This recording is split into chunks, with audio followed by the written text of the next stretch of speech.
לארץ ענן, מן האדמה פירותייך נותנת. יודע אשר בכל לב, יספרה כל נפלאותייך. זורמת היפים, מלכת נעימים, זורמת על הים, נוצרת ספנים, פורצת ושקיעה עונה יום וליל, המלכה היכלתי בדורות מלכות לחיים. אך נשלח ובאמת נתבע, וברכה לפני פורתנו, אילנות ניתן להתמודד, מפלצות הסלע, נשים לנו בבית, שרייך בקודש נשים, עמו איתך יהיה חסון ימי. לחם היית לארץ ענן, מן האדמה פירותייך נותנת. יודע אשר בכל לב, מספרה כל נפלאותייך.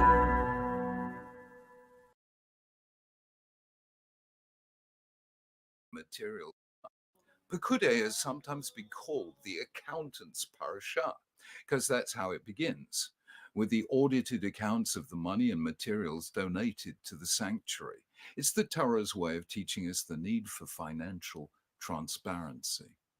But beneath the sometimes dry story of these accounts lie two extraordinary stories, one told in last week's Parsha, the other the week before, and they teach us something deep about Jewish nature, true then and still true today. The first has to do with the sanctuary itself. God told Moses to ask the people to make contributions. Some brought gold, some silver, some copper, some gave wool or linen or animal skins. Others contributed acacia wood, oil, spices, or incense. Some gave precious stones for the high priest's breastplate. What was remarkable was the willingness with which they gave.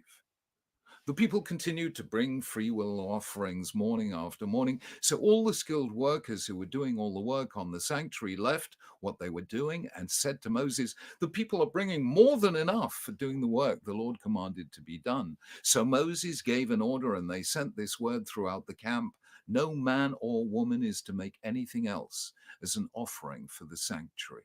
And so the people were restrained from bringing more.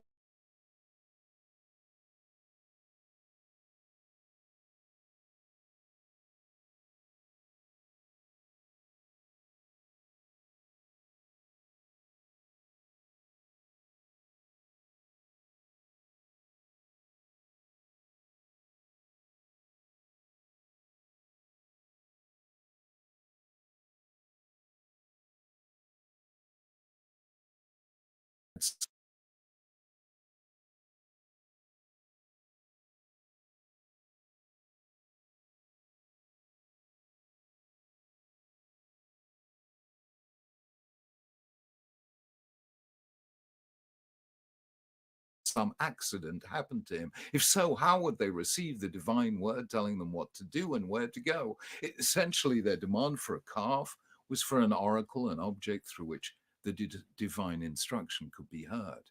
Aaron, according to the most favored explanation, realized that he couldn't stop the people by refusing their request, so he adopted a stalling maneuver. He did something with the intention of slowing them down, trusting that if the work could be delayed, Moses would reappear. This is what he said. Aaron answered them, "Take off the gold earrings that your wives, your sons, and your daughters are wearing and bring them to me." According to the Midrash, he thought this would create arguments within families and the project would be delayed. Instead, immediately thereafter, without a pause, we read, "So the people took off their earrings and brought them to Aaron." Again, the same generosity. Now, these two projects could not be less alike. One, the tabernacle, was holy. The other, the golden calf, was close to being an idol. Building the tabernacle was a supreme mitzvah. Making the calf was a terrible sin. Yet their response was the same in both cases. Hence, this comment of the sages: One cannot understand the nature of this people. If they are appealed to for a calf, they give. If appealed to for the tabernacle, they give. The common factor was generosity. Jews may not always make the right choices in what they give to, but they give. In the 12th century, Moses Maimonides. Interesting, but does that actually raise the specter of a potential, previous phase where it wasn't seen as opposite, but seen as one in the or not one in the same, but like hand in hand, like the idea of like, oh yeah, you have the temple and then you have the golden calf. Like, it's only because of the way the narrative's read now, or the way that the narrative that we have is, that it's seen as, oh yeah, well, that's a big no-no, but it's really not out of the ordinary for the rest of the stuff you had in the tabernacle.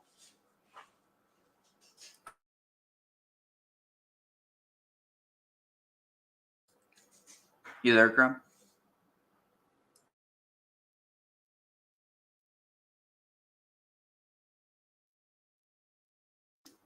Hello? If you're talking, you're muted. I'm just going to continue. I just got my connection back. Oh. Sorry about that. Yeah, did you hear what I said? Not at all. Oh. That the whole idea, well, did you hear what he said? Yeah, he was talking about the golden calf, and he was trying to throw Aaron some fig leaves. Yeah, but with the specifically the idea of that they'll give for a tabernacle and they'll give for a golden calf. No, I didn't hear him say that part. Terrible sin, yet their response came within families, and the project would be delayed.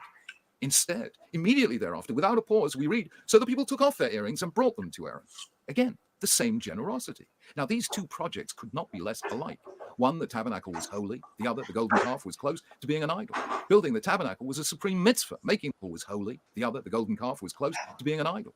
Building the tabernacle was a supreme mitzvah. Making the calf was a terrible sin. Yet their response was the same in both cases. Hence, this comment of the sages. One cannot understand the nature of this people. If they are appealed to for a calf, they give. If appealed to for the tabernacle, they give. The common factor was generosity. Jews may not always make the right choices in what they give to, but they give. In the 12th century, Moses Maimonides twice interrupts his customary calm legal prose in his law code, the Mishnah Torah, to make the same point. Speaking about tzedakah, charity, he says, we have never seen or heard about a Jewish community which does not have a charity fund. The idea that a Jewish community could exist without a network of charitable provisions was almost inconceivable. Later in the same book, Maimonides says, we are obliged to be more scrupulous in fulfilling the command of tzedakah than any other positive command, because tzedakah is the sign of the righteous person, a descendant of Abraham, our father, as it is said about him, ki yadativ, I know him, that he will command his children to do tzedakah. Maimonides continues, if someone is cruel and doesn't show mercy, there are sufficient grounds to suspect his lineage, since cruelty is only found among other nations. Whoever refuses to give to charity is called Belial, the same term that is applied to idol worship. Interesting. What Maimonides is saying here is more than that Jews give charity. He's saying that a charitable disposition is written into Jewish genes, part of our inherited DNA. It's one of the signs of being a child of Abraham, so much so that if someone doesn't give to tzedakah, there are grounds to suspect his lineage. Whether this is nature or nurture or a bit of both, to be a Jew is to give. There is a fascinating feature of the geography of the land of Israel. It contains two seas, the Sea of Galilee and the Dead Sea. The Sea of Galilee is full of life. The Dead Sea, as its name implies, is not. Yet they are fed by the same river, the River Jordan. The difference is that the Sea of Galilee receives water at one end and gives water at the other.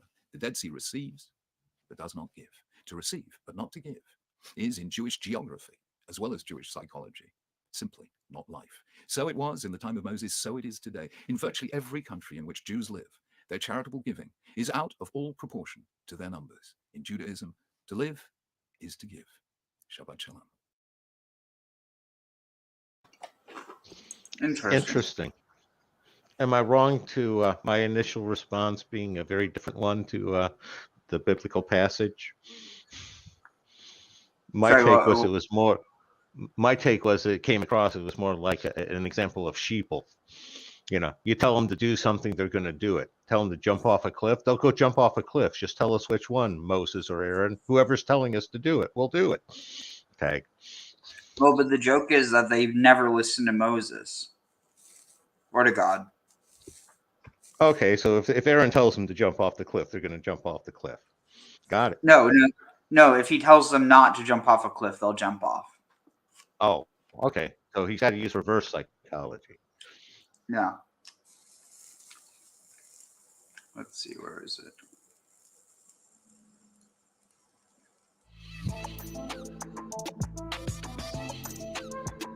Shalom, Bruchim Abayim, and welcome to Sheva'im Panim LeTorah, to 70 Faces of the Torah, and also Sulam Yaakov. This week's Torah portion is Parashat Vayakhel, which means, and he gathered. The word Vayakhel in Hebrew is what forms the word kahal, or also kehilot, which refers to a congregation. It's also similar to the word adat, however, not in its entirety, as adat means like the entire assembly. And so we see in this Torah portion, after the Heichal, the sin of the golden calf, there is a lot of emphasis and repetition that is being placed on the previous Parshiot, specifically the Mishkan and the Kelim, or the tabernacle, with its vessels that we read back in Parshat Truma, Parshat Tetzaveh, etc., leading up to the tragic event of the golden calf episode in Parshat Kitasa. And that also includes the mitzvah, the commandment of observing Shabbat. For today's teaching, I have subtitled this An Intimate Rendezvous with HaKadosh Baruch Hu, or an intimate rendezvous with the Holy One, blessed be He. Now, I explained in a previous teaching that before and after the sin of the 𐤐𤒄, we find that the mitzvah of Shabbat is mentioned in both Parsha Kitasa and Parshat Vayakhel. And so we read in this week's Torah portion of Shemot, Exodus chapter 35, verse 1 through 3, the commandment of Shabbat, when it says, Vayakhel Moshe Kohadat Bnei Israel, and Moshe assembled the entire assembly or congregation of the children of Israel, Vayomer Alehem, saying to them, Eli Hadavarim, these are the things Asher Siva Adonai La'asot Otam, that Hashem commanded to do them. Sheshet Yamin Te'aseh Melacha Uvayom HaShvi'i, and therefore in 6 days work may be done, but on the seventh day, that shall be Yelachem Chodesh Shabbat Shabbaton Adonai. That shall be holy for you, sacred, sanctified to you, a complete day of rest, La Adonai, for Hashem, Kol Haose Vo Malacha Yumat. However, whoever does work on that day, meaning on Shabbat, shall experience death. Furthermore, what we find as an additional emphasis on Shabbat, compared to its previous mentions back in Parsha Kitasa and prior before that, Parshat Yethro, we read here in verse 3, Lo tevaru eish b'cho, moshvotechem b'yom HaShabbat. You shall not kindle a fire in any of your dwellings on the Shabbat. Now, this is an interesting subject within itself, which has sparked a lot of controversy throughout the Jewish world, specifically in all the different fringe movements that have come into existence, going back with what's called the Haskalah, or the Enlightenment movement, and which has dealt with the debate of electricity, as many Orthodox communities refrain from any form of electricity Friday night to Saturday sunset. That includes not using light switches, remote controls on TV, cell phone usage, computers, etc., unless an individual is a first responder, in which they have to have a cell phone on or something wireless in that nature to be able to perform their job, since the concept of nefesh, life, if you will, takes precedence over the Shabbat. And so it's a very interesting subject to get into, especially when you deal with the realm of physics and things of that nature. It's something that I would actually like to dedicate a completely different shiur on for another time, B'ezras Hashem. It's a very complex topic to get into, considering that one could debate that the chemical compound of electricity is not technically the same as, let's say, lighting a fire, right? And so it's a topic that's worth exploring, specifically all the different halakhic ramifications that surround it. And there have been some very great rabbinical minds who have attempted to tackle this subject. And so, like I said, that's another topic to get into. I know in today's modern day and age, there is a big schism between the more Orthodox from community compared to, let's say, non-observant Jewish communities around the world. However, it's something that requires another topic to get into. A lot of things to get into, specifically a concept that I've been studying in recent years, which is called the electric universe theory. It's a very fascinating concept. The scientific community does not look upon it too receptive, I should say. They're not very receptive of it, but it is a topic that even the late Jewish scientist Emmanuel Valiskachi, he looked at in many of his teachings, which he was at first proven to be someone as an apostle or a heretic, but then became known as a respected, mind ahead of his time. So nonetheless, the Torah tells us that lighting a fire, most importantly, it says that you should not do it moshvotechem b'yom HaShabbat, on the day of Shabbat, which is an even greater emphasis, which means that it goes beyond just the topic of flipping light switches and lighting fires. It's something that there should be a menucha, a concept of complete rest and tranquility in one's dwelling place on Shabbat. So now if we go back to Parsha Kitasa, when the Torah mentions Shabbat, we'll go back there, and there we read Vayomer Adonai Moshe Lemor, Hashem spoke to Moshe, saying, of flipping light switches and lighting fires. It's something that there should be a menucha, a concept of complete rest and tranquility in one's dwelling place on Shabbat. So now if we go back to Parsha 𐤐𤒄𤉅, when the Torah mentions Shabbat, we'll go back there, and there we read Vayomer Adonai Moshe lemor, Hashem spoke to Moshe, saying, V'atata berot b'nei Israel lemor, acher shabbatotai moruchi od hiu b'nei uvenechen ledorota leda'at ki ani Adonai mikdash shechem. Now you shall speak to the children of Israel, saying, however, you must observe my Shabbats, for it is a moruchi. Vayomer Adonai Moshe lemor, Hashem spoke to Moshe. When the Torah mentions Shabbat, we'll go back there, and there we read Vayomer Adonai Moshe lemor, Hashem spoke to Moshe, saying, V'atata berot b'nei Israel lemor, acher shabbatotai moruchi od hiu b'nei uvenechen ledorota leda'at ki ani Adonai mikdash shechem. Now you shall speak to the children of Israel, saying, however, you must observe my Shabbats, for it is a oath, a sign between me and you for your generations, in order for what? Lada'at, to know, to have an intimate, not just understanding, but relationship, that Hashem is the one who makes us holy, who sanctifies us. Ushmartem et haShabbat ki kodesh hi lachem, and therefore you shall observe Shabbat, for it is holy to you. And mechalecha, its desecrators, those who in modern Hebrew we call a chiloni or chilonim, multimat, they will experience death. And there's a dual emphasis there on the word death, which I explained in previous teachings. Is not just limited to physical death, which chasas chalila could happen via the heavenly court, but there are also other various forms of death that one experiencing for violating Shabbat, such as their finances, their mental health, emotional health, their marriage, etc. Ki kohaos.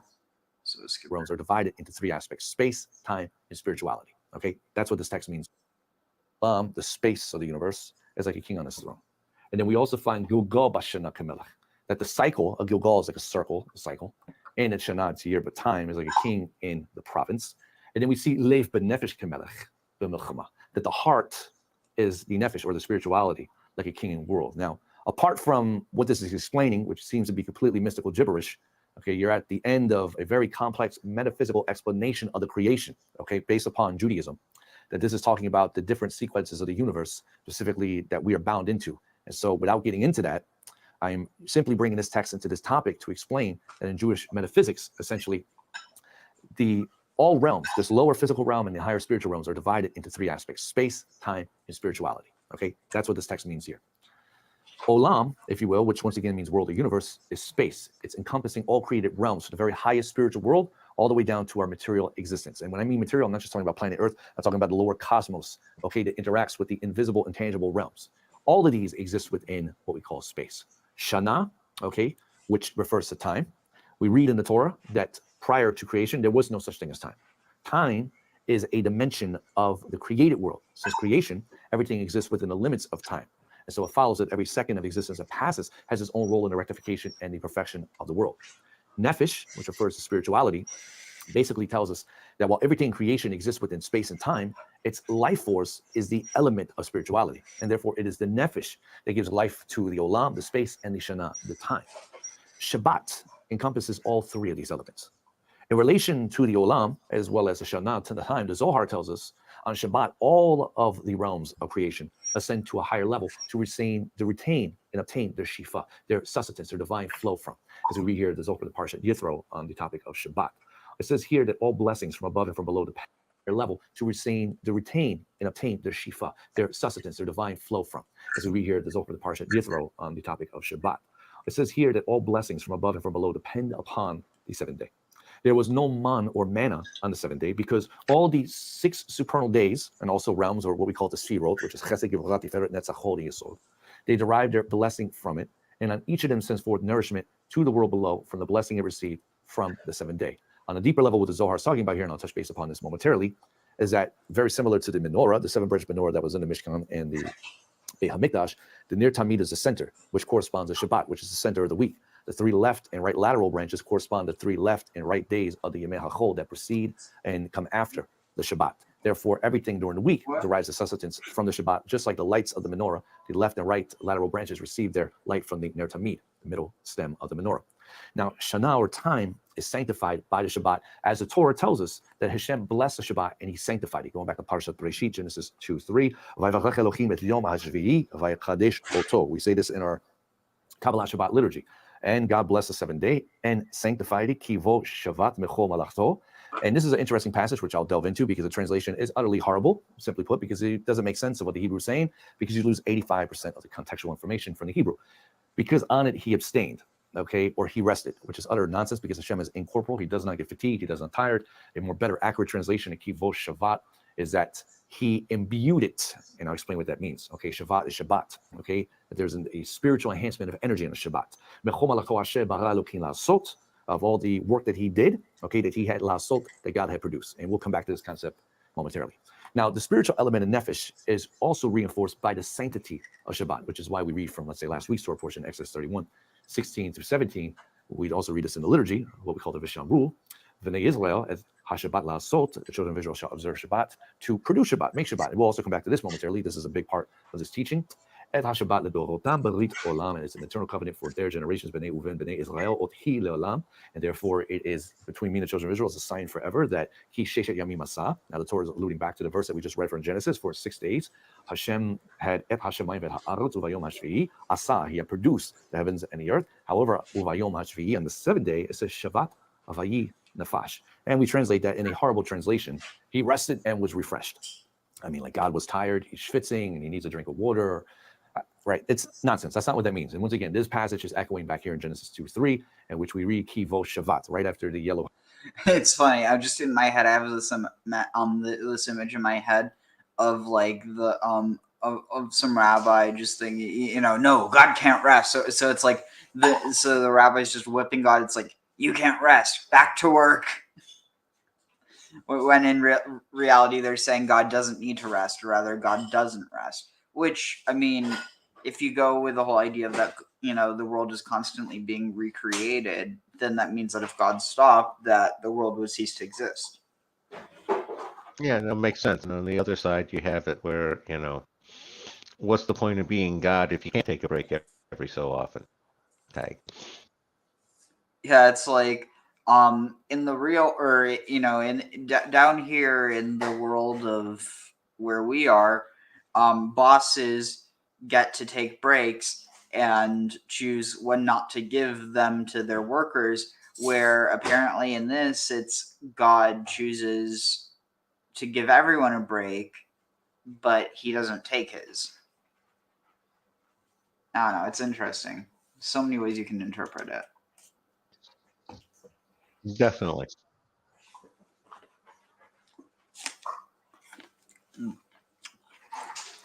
Highlight Kivo Shabbat. Okay, and we'll learn what this means in a moment as well. But I want you to notice here that the word vayinafash, the last word highlighted in yellow, it does not simply mean Hashem rested, because once again, Hashem does not get fatigued. He's not a man. Okay, the word vayinafash refers to what Chazal will call a neshama yetera, an additional soul that Hashem has imbued in the Shabbat. And I've also heard this sadly taken out of context, and people don't understand mystical jargon in Judaism, in which they say that every Jew has an additional soul on Shabbos. No, not really. The Jew doesn't have an additional soul on Shabbat. The concept of the neshama yetera, additional soul, is that there is an extra inducing of spiritual energy that is more readily picked up on a vibrational frequency, assuming a Jew is tapped into Shabbat properly on Shabbat. And therefore, it's more readily picked up compared to Yemei HaChol, in which one may be more busy with the mundane factors of the world. Okay, we find this concept alluded to in Masechet Tanit, the Bavli 27b. It says, the Amar Reish Lachish said that a neshama yetera, an additional soul, is given over here, bo Adam, to man, on the Erev Shabbat, on Erev Shabbat, so that's Friday night, right, to Saturday night. And at the B'motzai Shabbat, the Motzi Shabbat, it is removed from him, as it's stated, quoting from the verse in Exodus 31:17, which doesn't mean God sat down and rested his tuchus because he was tired. No, it means that since one is rested and Shabbat has passed, woe for the soul, va nefesh, that is lost. So we're finding a play on words here. The added soul, meaning the extra energy that has been imbued by HaKadosh Baruch Hu, okay, that becomes relinquished at the end of Shabbat. And therefore, it says consequently, one is still weak from this loss on Yom Rishon, meaning the first day of the week, which is Sunday. So really what's also being said there by Rish Lachish is that the individual. So that's why Mondays are so hard. You're still recovering from Sunday. And by Sunday, I mean you're still recovering from Saturday, because that's when, at the end of Saturday, that's when you get your extra soul yanked out of you. Well, but it's not your extra soul. Apparently, it's an extra soul that God has lying around, but really it's part of it. It's interesting. Interesting. Let's just say there needs to be a little more work done with the metaphysics involved. Well, it's interesting because there is this concept. I remember, like, it seems like this idea of the extra soul has to do specifically with with keeping the Shabbat, because there's this idea that if you're not Jewish, you're not supposed to keep the Shabbat. So even people who like they're getting ready to convert, they can keep Shabbat, but they're supposed to do at least like one thing so that they break Shabbat, because if they haven't converted yet, that it's interesting. It doesn't make any sense to me, but I guess if you're viewing it within this context is like, kind of like, you wouldn't want to sleep with someone that you're not married to, and because you're not married to God yet, because you're not part, because you're not part of the faith, then I mean, again, it's like it's so heavily bound into the metaphysics where if you don't view them as real, then it's kind of like, what's the point? But on another level, it's like, well, I mean, there is a point. I just think that it's an issue when people get lost and without, like, they don't understand the context, and so they're like, they could go anywhere with it. Yeah, I was going to say it sort of begs the question as to, which part of reality isn't married to God? True. In the larger sense. I mean, in that case, I think it might be more like someone who is constantly exhibiting themselves, but they're still married to someone. It just because they're showing themselves to everyone doesn't mean that they are married to everyone. Yeah, I was going to say it's usually a bad idea going around showing yourself steady. Yeah. But yeah, and within the note, this idea of just because someone doesn't only like you don't like someone only if they're your spouse. Like, what about what about friends or family or kids or whatever? Like, at the end of the day, the idea that you have to be married to someone in order to be chosen by them, it's like, well, maybe chosen is a good analogy, but not liked or not loved or not even I don't know. It's weird the ways that people go with that. Yeah, I get it. On the other angle, that whole second soul front, that almost sounds like they're talking about the division between that I draw between spirit and soul, where spirit is more or less the animating force of this life, and soul is the eternal part that goes from life to life. I don't know if that's exactly where he's going with it, but it seems to be minding the same territory. Okay. So the term is Suvei Nafash, from Nafash, Nefesh, which is like the life soul. Not like the soul, but the life soul. Okay. Yeah, so yeah, it's sort of the same sense I have for it. Yeah, like the individual. So it's almost like someone becomes more than themselves on Shabbat. Yeah, it's like they're getting in touch with their eternal self, rather than just the this life self. Yeah, I'm sure the Manischewitz doesn't hurt though. Well, Mogan David won't hurt you either. I have not heard of that brand. Oh yeah, no, that was again back east. That was the brand who was part of the old joke. Name 3 famous Jewish wines. Manischewitz, Mogan David, and I want to go to Miami. It's more like well, no, it's pretty accurate, but I'm trying to think what else. Oh yeah, actually, wait, no, that never mind. Let's see. I was about to make fun of Netanyahu, but then I realized, oh wait, that wouldn't be a Jewish joke. That would just be a Netanyahu joke. Yeah, no, again, I know lots of bad Jewish jokes from when growing up in a Jewish community. Oof, I can imagine. Anyway, it's like proceeds to name them. I'm joking, of course. I don't expect you to do that. Anyway, who does not benefit from the Neshama Yetera, from the rendezvous with Hashem on Shabbat, they're also going to struggle with another week because they did not derive the benefit. All blessing and financial gain, everything comes from the Shabbat. And I'll explain this as we go along. During the 6 days of creation, Hashem created the material world, right? Which is the body of creation, if you want to call it that. Now, after the 6 days of creation, the Torah says that he ceased from physical work, right? Alluding here to the verse in Exodus back to Genesis 2, Shavat Avayin Nafash. after the creation process, Hashem imbued the physical aspect of the world with nefesh, with spirituality, which was to give it life. Following the cessation of work, the Shavat part there, came the insertion of vayi nafash, the spirituality that completes the work of creation.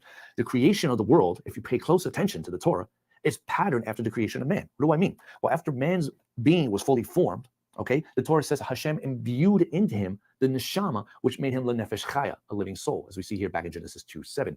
Vayitzer Adonai Elokim et ha'adam afar min ha'adama.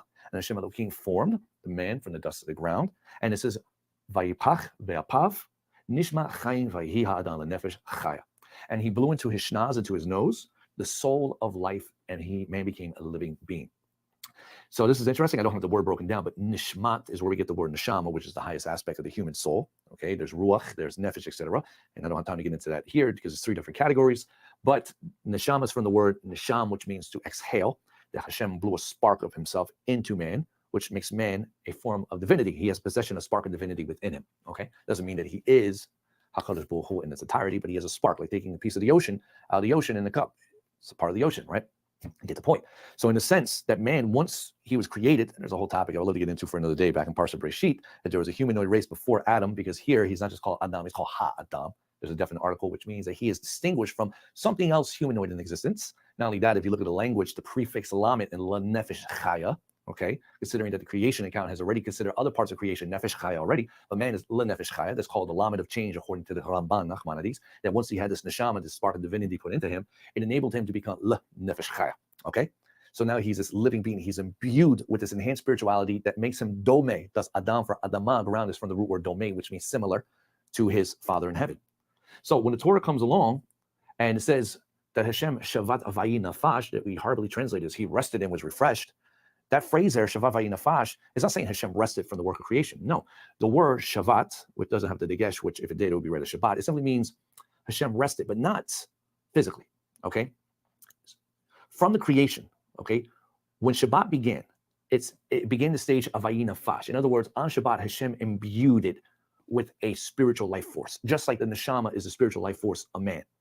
It's the spiritual part of man. Now, a woman who does not live at the level of the neshama, the higher spiritual level, they live at the level of the nefesh, which is why humans can resort to such animalistic behavior because of their yetzer hara. They can become more animalistic than animals will do. But if man would live at the level of the neshama, they're living at their highest apex that God designed them to be.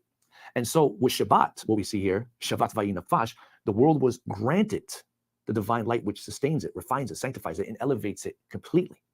Back in Parsha Bereshit, the Torah tells us that Hashem completed the work he produced on the 7 days. So we'll go back to this verse over here, to Genesis 2:2. I'll pull it back up on the screen there. And we read, Vayachol Elokim bayom hashvi'i, melachto asher asa vayishbot bayom hashvi'i, michol malato asher asa.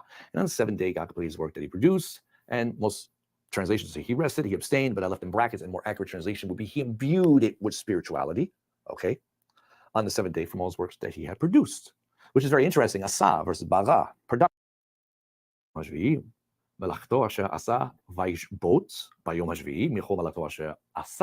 on the 7th day, God completed his work that he produced, and most days completely. Back in Parsha Bereshit, the Torah tells us that Hashem completed the work he produced on the 7 days. So we'll go back to this verse over here, to Genesis 2:2. I'll pull it back up on the screen there. And we read, Vayachol Elokim bayom hashvi'i, melachto asher asa vayishbot bayom hashvi'i, michol malato asher asa.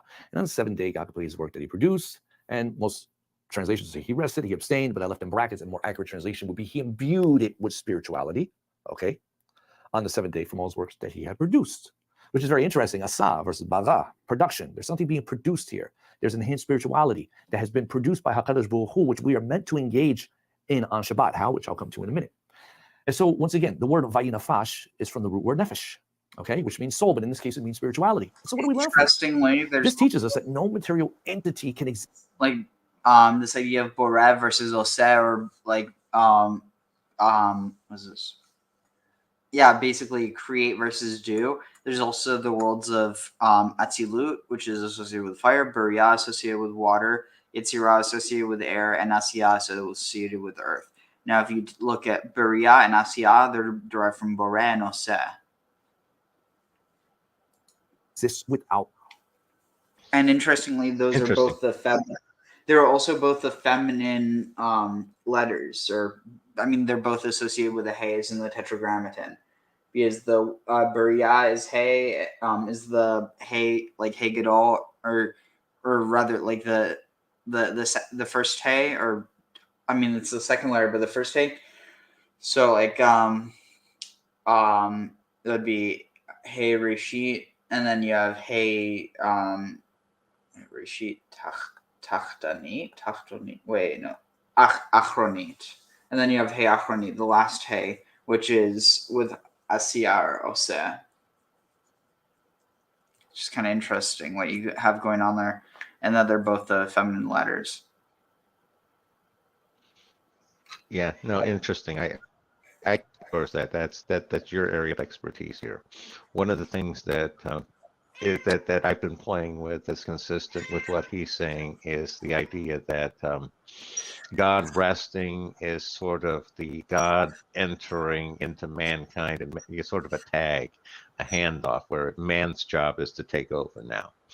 And he needs to do it rather than God from above. Man needs to do it from more within. And God only steps when, mankind screws it up too much. Tag. Really? Where is he? I don't see him. It's the look in the mirror. Oh God. Just in time for Purim. It's like if you ever have to ask why you don't see God working in the world, then it's a sign that you're supposed to be doing something. Again, I feel like there's some people who could take that in really dangerous directions. It's like, oh, I think I know what's best for people. So then, but I mean, at its core, if something is wrong, then you see it, not you think something is wrong. If something is wrong, if you think something is wrong and something is wrong, then it's incumbent on you to fix it. That's different than, because if something is wrong and nobody notices it, then it's not going to change. But if someone notices a problem that doesn't exist, that can create a lot of problems, because then you're convincing people of things being bad that might not be. Look at all the scare campaigns that have existed throughout history, for one thing or another. Again, not to say that there aren't real concerns, but it's almost like people don't learn to be afraid, or don't learn to be cautious of things just because it is something worth being cautious or not, in the same way that people aren't convinced of something being safe because it is safe or not. It's because they're convinced of it. Well, a lot of it is people not deciding on their own. It's That's it's what like, I'm alluding to. yeah, I was going to say, they hear one person saying it's good or bad, especially if that person has some sort of degree or is considered, one of the experts, and then they all, jump on the bandwagon, kind of going over the cliff. Tag. It's basically the idea of manufactured consent. All you have to do is see enough people thinking something, and then people just start buying it up. It's almost like a self-replicating virus. And again, I think that's one of the reasons why it's important to teach critical thinking and not to just teach people what's right and what's wrong, because that can be great and all, but are they actually going to be, good or bad people, or are they just going to be, doing what they're told, as opposed to doing something good or something bad? Again, I think it also hasn't. But see, here's the thing. It's almost like if someone does something bad, but it's of their own volition, as opposed to someone does something bad because they're coaxed into it. It's almost like you can know for certain, like if someone does something bad and they know it was bad, then you know that they deserve to be punished. Whereas there's a lot of gray area that gets introduced when someone does something bad, but they don't know it. Like imagine someone gets convinced that, of any number of delusions, and then they act out on that, and then ultimately, is it their fault? I mean, they did it, they are responsible, but does the buck stop with them? And I think that's something that changes a lot when you have someone who has a lot more independent thought, for good or for bad, because it means their actions are a lot more a reflection of of themselves. Whereas if someone's just kind of acting on the whim of someone else, whether knowingly or not, it's because of again, I think it does say something about them, but the question is, what does that say about them, other than that they're easily influenced? And again, everybody's influenceable. The question is how knowing are they of that fact, and then what are they choosing to be influenced by? Yeah, you're talking about the level of consciousness and then the actual goal that they were intending. Because when you're dealing with somebody, somebody or something that isn't conscious and they're not, they're not intending harm, then you're dealing with somebody who's operating on that basically instinctual, animalistic level. And, it's one thing, part of what you're dealing with in the middle are the ones that they're not intending harm, but they're being told to do something that they don't understand the consequences. That's sort of like their level of knowledge and consciousness isn't up to the task they're trying to deal with. And it's like, that to me is in making a mistake.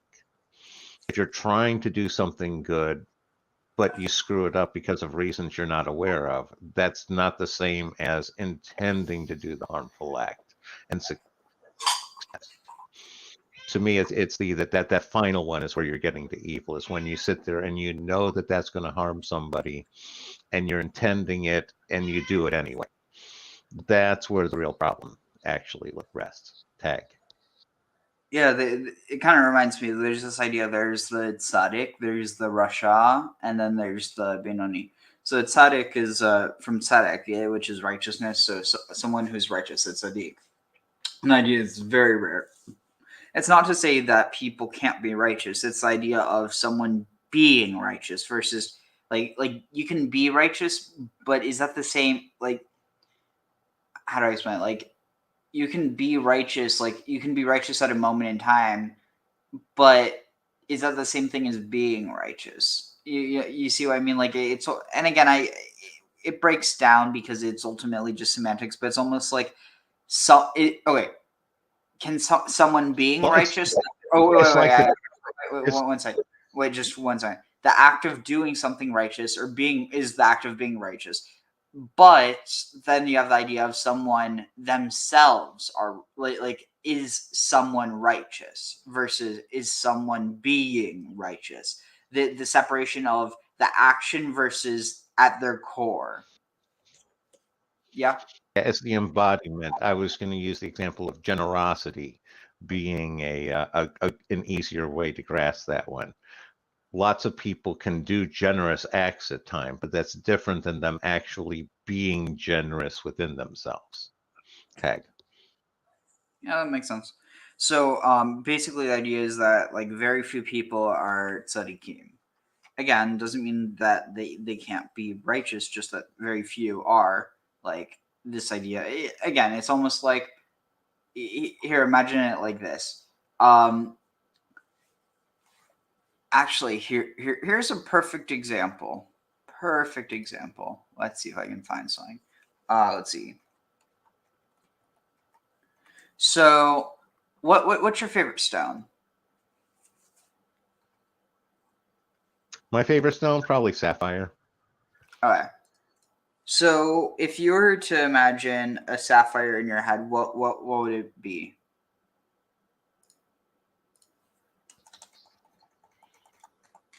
Well, it'd be it'd be the gem with the color, and again, when I think of sapphire, I don't think of any specific cut. So it's basically, the gem and the color and the chemical and the properties. Yeah, so basically, probably thinking of something like this. Oof. I do not want to look at the prices because it's pretty. I want, but then I don't. Oh, interesting. The synthetic ones are actually cheaper and more pure. So the prices aren't ridiculous as long as you're willing to settle for synthetic. So that's kind of what I'm getting at, this idea of, well, not necessarily synthetic, but the purity or the clarity. So, like, given, I think there's a lot of fake shit out there, so you can't just take it for granted that be something. But something like this, these are real sapphires. So, what percentage of sapphires you think look like this versus what percentage you think look like this? Now, obviously, this is cut. That needs to be taken into account. But this, even if you were to cut it, how clear is it going to be? It's probably still going to be fairly, like, you know, it might be something like this where, okay, you get this nice asterism, which creates the star effect. But, like, if you look at the sapphire itself, it's, you know, it's fairly included. Look at something like this. This looks relatively, I honestly can't tell because then you have shit like this. There's so much fake stuff out there. But the point being is that you have all these different clarities. So just because something is like you know, just because you have a sapphire, it doesn't mean that it's this clear, bright sapphire. It doesn't mean that's worthless. It doesn't mean that's bad. But ooh, this one looks really cool. I need to stop looking at this, otherwise I might end up getting one. But this one looks cool. But interesting. Is it like a? Must be a Jewish one. It's called Bashir. Oh, it's probably like, oh, it's a wedding ring thing. That would make sense. Bashir, like soulmate. Anyway, so the point that I'm bringing up is that, so, wait, what was I bringing up? Well, let me go back to where we were. But let's see, was it here? Talking about the difference between embodying versus individual acts. Yeah, I'm just trying to see where the actual, universal versus specific sort of stuff. Yeah, I'm just in the meantime trying to find. Shoot, I think I lost it. Oh no, here it is. So basically what I was saying is, so you have the Russia, you have the oh yeah, so they have the wicked person. It's the idea of someone who's like truly wicked, like they know all the evil that they're doing and they're choosing to do it, and that's relatively as rare as the tzaddik. But most people are Benoni. And it's like, what's it to say that most people, it's not to say that everyone's the same. It's to say that most people, and again, I think it's like just to say that no one's a tzaddik or very few people are tzaddik. It's like a grade of righteousness. Like the idea is to be a tzaddik means that you have no Russia in you. And to be Russia means you have no tzaddik in you. And again, I might be getting some of this wrong, but I'm paraphrasing. But so say you're a righteous person. That means you have no evil in you. Say you're an evil person. It means you have no righteousness in you. Now, the idea is that everybody has both in them. And that's what allows them to choose. Essentially, if you're an evil person, like a truly evil person, you don't have any choice in them. Which, again, kind of raises a question. Is someone who has no choice in the evil they do actually evil? But by that same note, the fact that they know all the evil they're doing and choosing to do it, it's almost like it's a paradox. They had no choice in the matter, but they know everything that they're doing and they're choosing to do it, but only because they had no choice. But it's the same with the righteous person by that standard. And that's where some of the idea of redemption is, the idea that you can, or you can, even your righteous person can make, and a little bit, even at the extremes, that's the idea that you can have something that you need to course correct with again. Tag. It's almost like, I think it's a difference between someone being righteous versus righteous-ish, if that makes any sense. Well, righteous versus self-righteous. Not even. Because I think that people can do righteous things for righteous reasons, not because they want to be seen a certain way, but just because they know that it's the right thing. But the thing is the question is doing something because you know it's the right thing the same thing as doing something that's right because that's what, like, not that you feel good from doing it, but just because that's your inclination. Like, that's the first thing you think of doing. Right. Yeah, no, I understand that principle. I was going to say, some of what you're talking about is, with the tzaddik, it falls into the mistake. They're sitting there and they're intending the right thing, but the outcome ends up being the exact opposite of what they intended. and in essence, they've performed an act that's produced wrong and harm, even though they intended the right. The concept of, road to hell is paved with good intentions idea tag. Well, conveniently, the whole idea, at least the Jewish idea for the Messiah, as it's developed, kind of makes it where the Messiah won't just be righteous. They'll also have like, and again, you get this going in an interesting place with Christianity, but they do take it from a Jewish concept. The idea that holy people, especially the Messiah, will have Ruach HaKodesh, will have, and again, it's not necessarily the Holy Spirit, but it's this idea of have Holy Spirit, whether it's a Holy Spirit, the Holy Spirit, it's really contextual. But the thing is, Joseph had Holy Spirit. I think Abraham did. I'm trying to think who else. David. A lot of the prophets. Moses. I think Joshua. The point. Actually, I think Esther would have had to by definition, because of this idea that she was God hidden. But basically, where I'm going with this is this idea of what was I just talking about again? I know I was talking about this idea of the Holy Spirit. With the Jewish idea of Messiah, basically you don't have any of the issues of, the Messiah, he's going to do something. And basically, by that definition, the Messiah will know everything. Not everything that's going to happen, but it's kind of like he'll be able to ascertain the consequences of his actions. You're not just going to have some dumb schmo pulling into town being like, okay, I'm the Messiah, and the first thing we're doing is actually, I guess by definition, if the Messiah came, you wouldn't need sewer systems, because I guess I don't know if people would stop going to the bathroom or if shit would magically flush itself. I honestly don't know. This is a question for the Shabbos, but the point is that My bet is people clean up their own shit for a change. Okay. No. Just take one from old J.K. Rowling. Apparently, in times before modern plumbing, the wizards of Hogwarts would just defecate on the floor and just magic it away. I wish I was joking. She actually said that. Anyway, so I don't know what to say. I know. Get nose plugs. The thing is, I guess I was going to say, just because you magic it away doesn't mean the smell goes away, but I guess technically, if you can magic it away, you could also magically clean it. But see, it's the thing is that if you could just do that, it's like, okay, I'm not seriously engaging with this thought right now. I'm sorry, I'm tired. Yeah, right? Thank you. I was going to sit there and say that's one of the conclusions that I had come to is J.K. Rowling had spent way too much time overthinking her world making.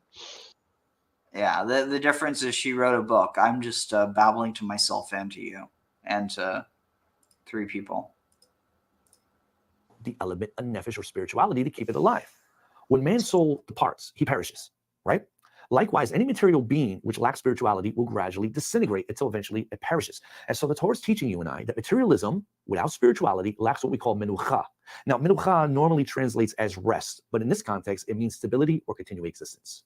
You want that business of yours to prosper? Then you must cease from engaging on it on Shabbat. Because on Shabbat, there is a neshama yetira, there's a vayinafash, there is a stability, a menucha injected.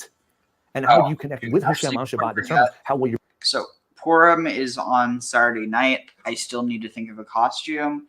I have some basic props, but I need to probably order something today, like by the time I wake up. Any ideas?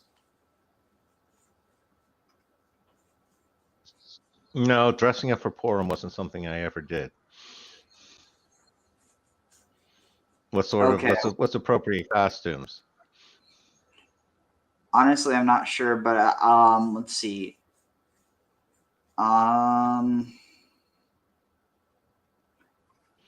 My general thought is Roman centurion's a bad idea. Ooh. You know, it'd be controversial, at least among some people, but I think I'm joking. I like most people either wouldn't get it or just would be like, huh? But at least I don't know. But imagine if you dressed up as Pontius Pilate.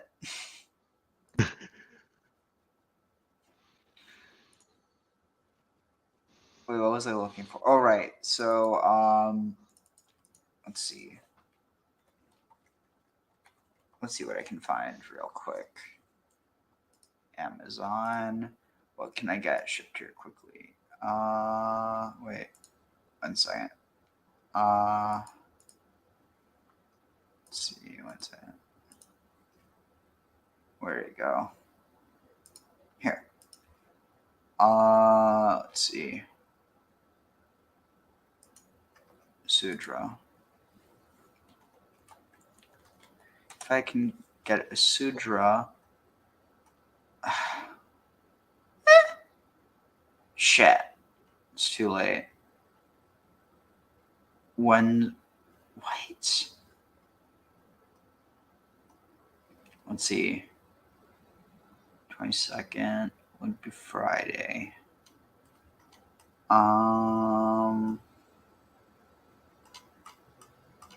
Let's see. Oh wait, no, that's it.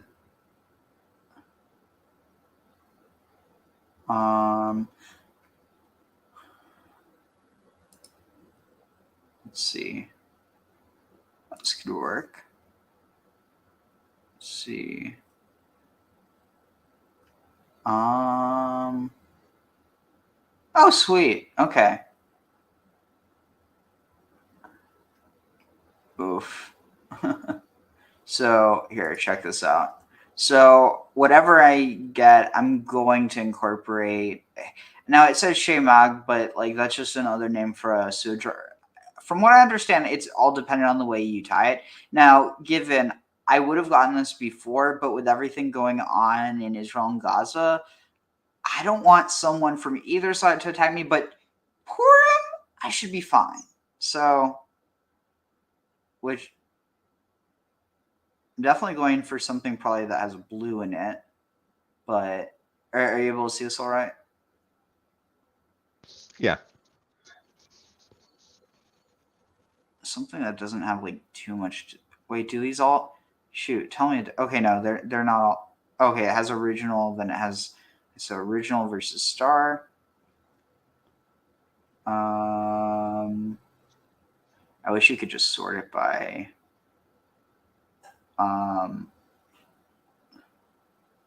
Right, blue and white. Let's see, that's purple, black, turquoise blue, black. I wonder if they have turquoise blue, white, and pale blue. I wonder if they have like turquoise and white. That would be cool, but I don't think they do.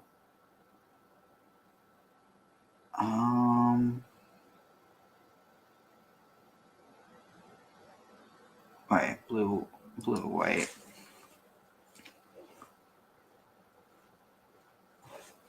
Yeah. So, cool. Well, I'll figure it out. Worst case, I could always go as generic Judean herdsman number 2.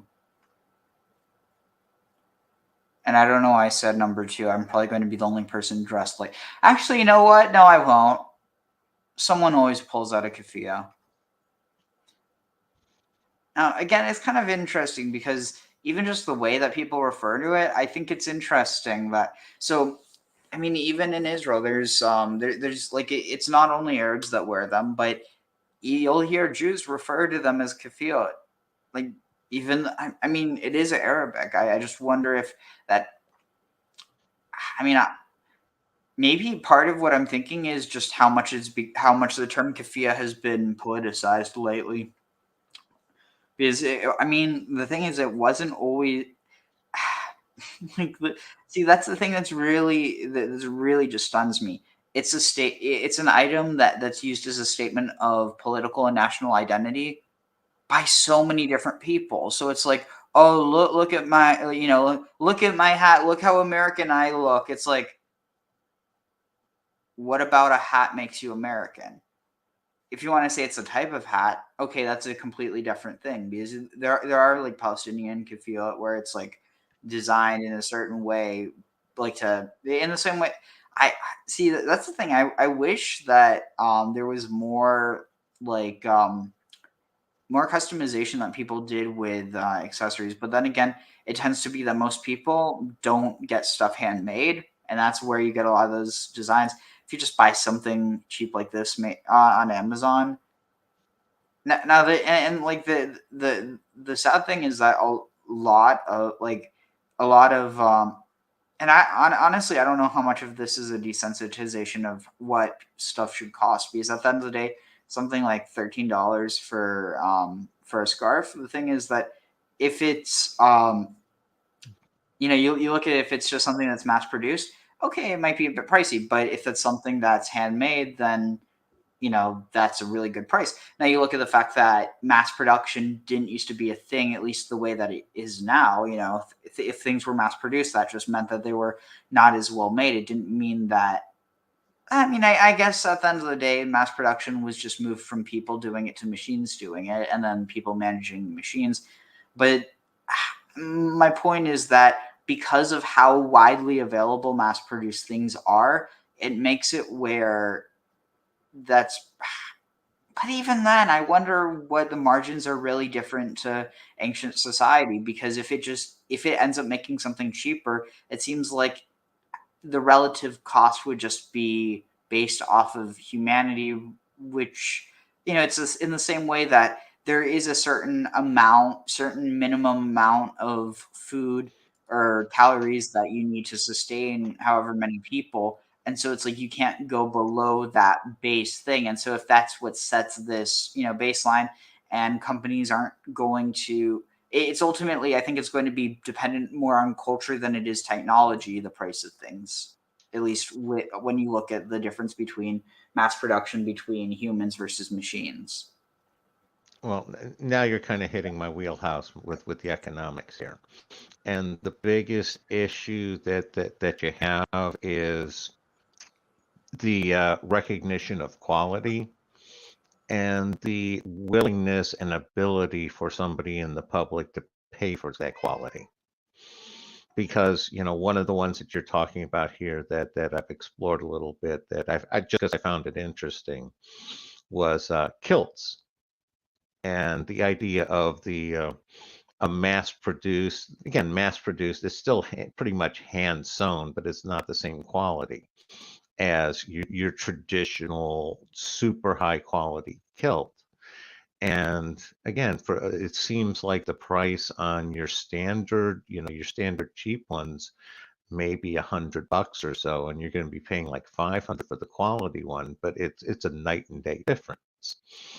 And the problem is that a lot of companies, they're trying to sell the kilts, and 80% of the people out there, they're just going to buy the cheap one just for the price, because they don't see the difference in quality. And why should I pay 5 times as much for a difference that I'm not actually seeing? Again, I do the same thing. Go out buying, like my my cola these days. It's like I'll buy the generic store brand rather than Coke. I like Coke better, but I don't like it 3 times as much better. And that's one of the big one dealing with there, as to why and then your handcrafted stuff, using ancient techniques, and it ends up becoming either so expensive only a handful of people can afford it, or they just go out of business because they get priced out with everybody. They lose at the marketplace because everybody's buying the cheaper ones. Tag. So the question is, what can I do with Sudra? What costume can I make out of that? I guess it really doesn't narrow it down so much as just kind of supports it.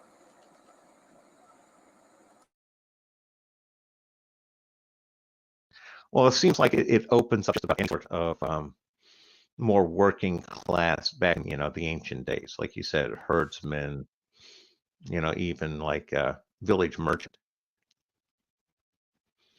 Tag. אהלן ושלום לכולם, ברוכים הבאים לסרטון הנוסף, כיצד לובשים את הסודרה היהודי, כיצד עוטים כפייה יהודית. ובכן, היום בסרטון אנחנו נדגיש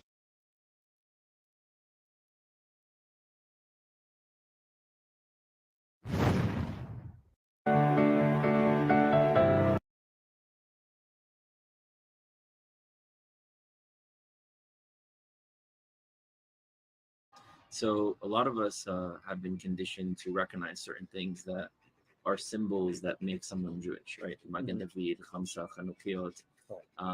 But the actual kippah, which is also something that people recognize, which is a head covering that men wear, didn't always look that way. If we look at images of our sages and great rabbis of the past, Rabbi Akiva, Shimon Bar Yochai, Ben Yishchai, Rashi, all these individuals, which everyone would see as a great rabbi from the past, none of them are wearing kippahs. They're all wearing a sudra on their head, which is a head covering. And some people think that it looks Arab. And the reason they think that is because Arabs also have a head covering that's called a kafiyah, but so do Kurds, and so do Druzim, and so do many other cultures within the Middle East, because this is what Middle Eastern cultures used to wear on their heads. Now, how do we go from wearing a sudra, which is written in many places in our Jewish scripts, to a kippah? So Jews that were living in Europe had an Ashkenazi experience. They had an experience in Europe. And because of persecution that they were going through, they had to minimize the sudra into a small head covering that they could hide under a hat. Because everyone was dressed in black coats and hats. That was the dress at the time. And they wanted to blend in order to not be recognized as a Jew to be killed. So they minimized the sudra into a small head covering that they put on their heads, but it would be hidden with a hat. And so that's how we transitioned from actually wearing a sudra, which either was worn like this or was worn wrapped all around, and eventually we lost it. Now, for Jews that were Sephardic and Mizrahi, many of those Jews kept it. My great-great-grandfather, there's a very famous picture within our family that he's wearing a sudra on his head, so it was always an image that I grew up with.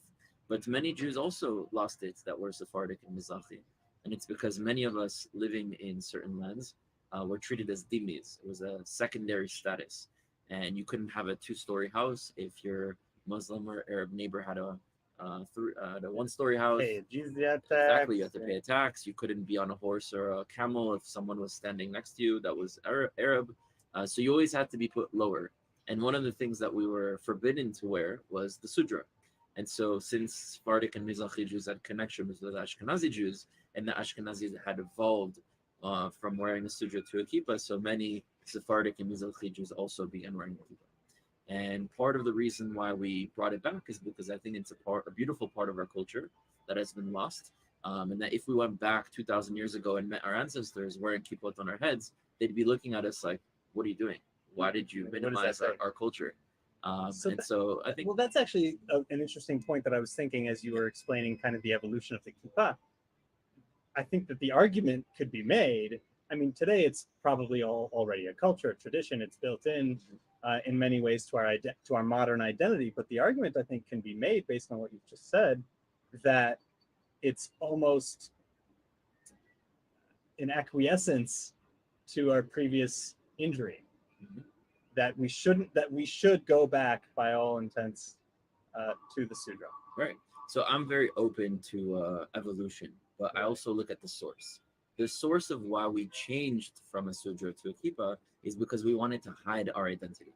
And so because for me that source is illegitimate or wrong or has trauma and pain, I don't want to necessarily fall into it. Now, I do wear a kippah sometimes when I go to synagogue, when I go to different religious events, and sometimes I wear the sudra, and I don't think it's a either or type of thing, but I would like for our generation of Jews to know what the sudra is and to wear it if they're proud. And it's not only for men, it's also for women. You can wear it as a scarf, you can wear it as a head covering, you can wear it in many different ways. It's an element of Jewish culture that's been lost, but in this generation is being brought back.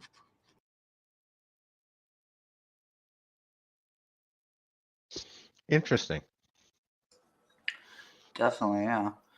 No, I can So- see that. I can see a legitimate reason to keep the that the one that you wore under oppression is basically, again, it's a traditional sign of your resistance and survival of that one. Sort of like so many of the traditional Jewish holidays, They tried to kill us, they failed, let's eat, sort of concept. Tag. I can see that. What is this? It's a kippah. Some people call it a kippah. Some people call it a yarmulke.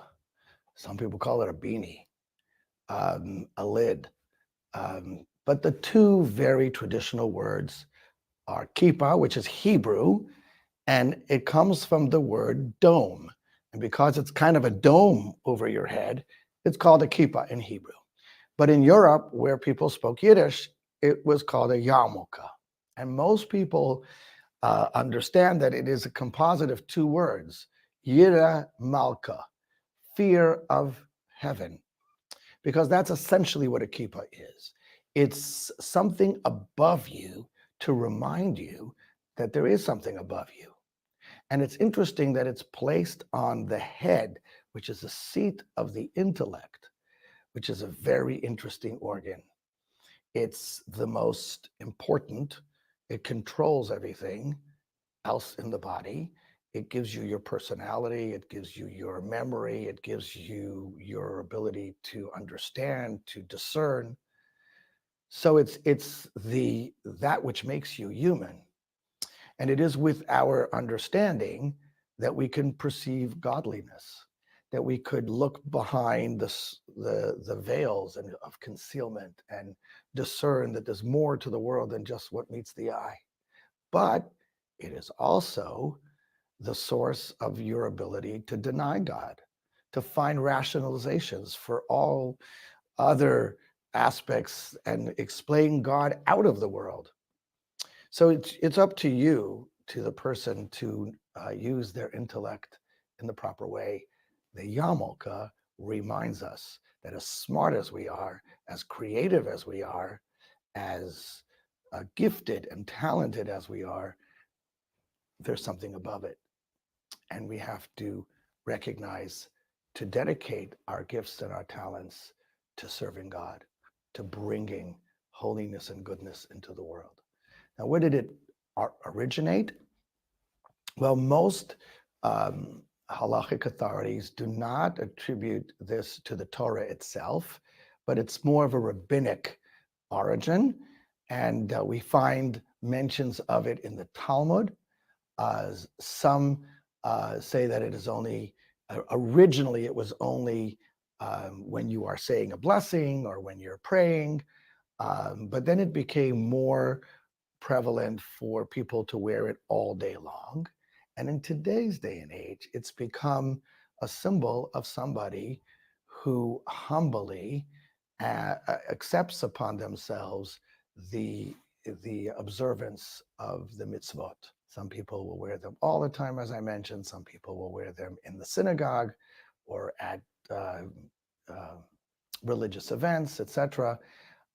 There are different types of yarmulkes, and you can actually recognize what type or what community a person may come from. Sephardic yarmulkes, Ashkenazic yarmulkes, religious Zionist yarmulkes, Haredi yarmulkes, but they all have one thing in common, and that is to remind us that it's not all about us, doesn't end with us, it just starts with us, and we accept that there's a higher authority and a higher calling to each and every one of our lives. So then you may ask, why is it just for men?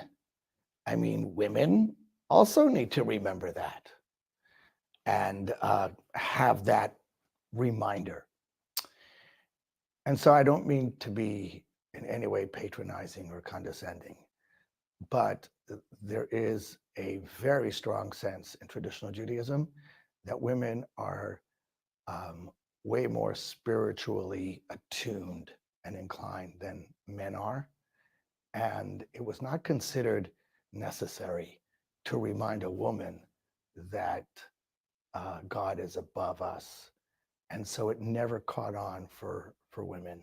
It is actually a testament to the sense that women are closer to God than men are. And in general, although it's not that way in today's day and age, perhaps as much as it was back in the day, but women were constantly reminded of their role within God's world as the pillar of the home, as the educator of the children. The man had to go out and, deal with the larger world, interacting perhaps in situations, circumstances, and environments that were not godly at all in order to bring home the livelihood. So it was much more important for a man to keep that yarmulke on his head. If you like that video, hit the subscribe button and notification bell below for hours of the best Jewish content online. All right, we'll get into it. You have any thoughts, though, about that? Yeah, one of the biggest things that I've noticed there is that the yarmulke basically exactly covers the Bindu chakra. And that's considered the 8th chakra in the 7 chakra system. And that's basically like your connection to immortality, your immortal soul. Is almost like the idea of dot, maybe? It's like the hidden... Yeah, could be in there. Again, I'm not quite as comfortable. I know what I figured out about the Bindu chakra there. I'm not as solid on my Kabbalah and how that relates to dot. I'm filling in those blanks as we go along. Yeah, dot is like the knowledge, but applied.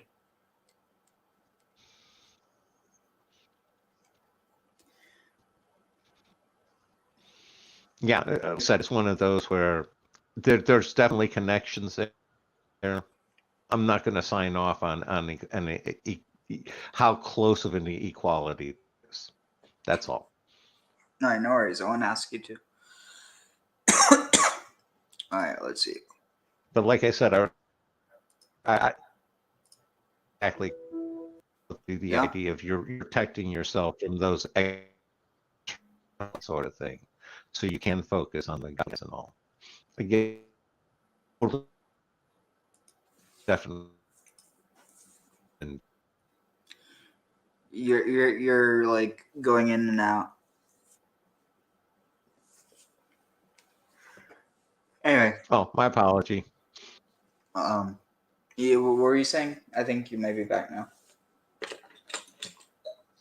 No, I was saying that it seems to be a connection. It covers like I said, exactly the Bindu chakra, which is right there on the whirl of your hair, and it seems to cover that connection with God and allows you to focus on God. Maybe protects you from external imports that aren't from Yahweh, sort of thing.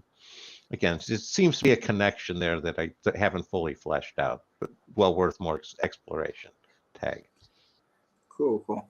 So, here, let's get started. Also, I see, I don't know how many people are watching because, it's complicated. It says 3, but sometimes it's not. Yeah, 2 are on Twitter. So, here, one second. I'm going to paste the link in case anyone wants to join. And then, let's see. Yeah, 1 second. I copy here. Let's see, Twitter or X. I'm still going to call it Twitter because fuck X. Twitter. I wish. Let's see. Here. How do I? Where's the comment? Oh, here. Here's the link if anyone wants to join posting it in Twitter.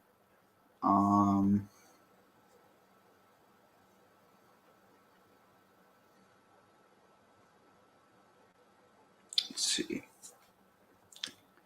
Here, where is it?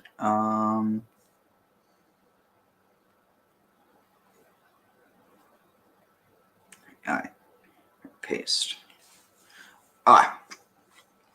Perfect. So here. Where are we?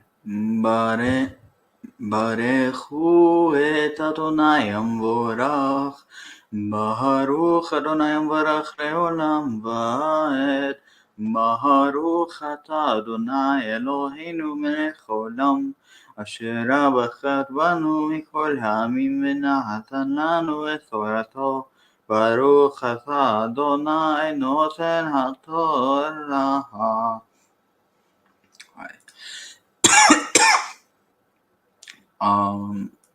So what we're doing is we're actually going back because I did not realize because it's a leap year, there actually is not. See, I'm not good at math. I've made that abundantly clear. But the point being is, so it was not a double portion. In other words, what we listened to last night, and was like, by listen to, I mean basically just zoom through. I didn't really get much from that. I mean, I'm sure other people got more from than I did. But anyway, so I want to actually go through this properly. And so we have, what was it? So yeah, tonight, well, this morning. Anyway, the point is I want to get a bit back on track. Worst case, if we don't do it, did already read it. So there is that.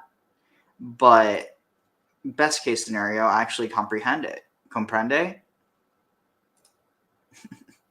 Anyway, on that note, yeah. Oh, yeah.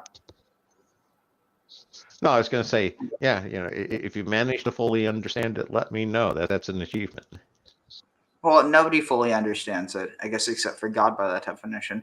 Also, so it's interesting. I actually stumbled across, I want to share this first. I will share that in a bit. Remind me in case I forget. But apparently, I found an interesting forum where someone was arguing that ultimately, if you want to trace one God, because again, there's a lot of the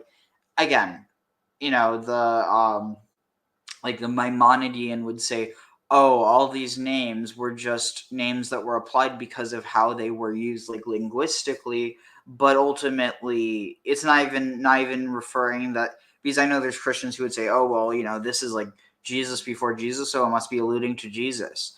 But no, I think what Maimonides would say is that regardless of any seeming similarities, it's not the devil trying to confuse. I think he would just say at its core, it has to do with the way that language works. So, but basically, if you were to try to trace which ancient Canaanite god, the God of the Hebrew Bible is most, again, what the average person would say would be, sure. I need an easy way to refer to 𝐤𝐿 that is quicker, that is also not essentially nails on the chalkboard to the religious Jew. So what's wrong with the old school Hashem? Because the problem is that you're inevitably referring to the Jewish to the later Jewish. Like, the thing is, you could say Hashem it's become too theological of a term for it to be useful as a linguistic reference point, if that makes any sense. It would almost be like referring to Jesus Christ by saying Lord. Like, yes, there's people who understand it that way, but if you're trying to translate it, you are losing context. In the same way that if you translate, 𝐤𝐿 as Lord or the Lord, it's losing context. While he's referred to as Adonai, which means my lords, the problem is it doesn't change the fact that, if it writes 𝐤𝐿, that does not mean Adonai.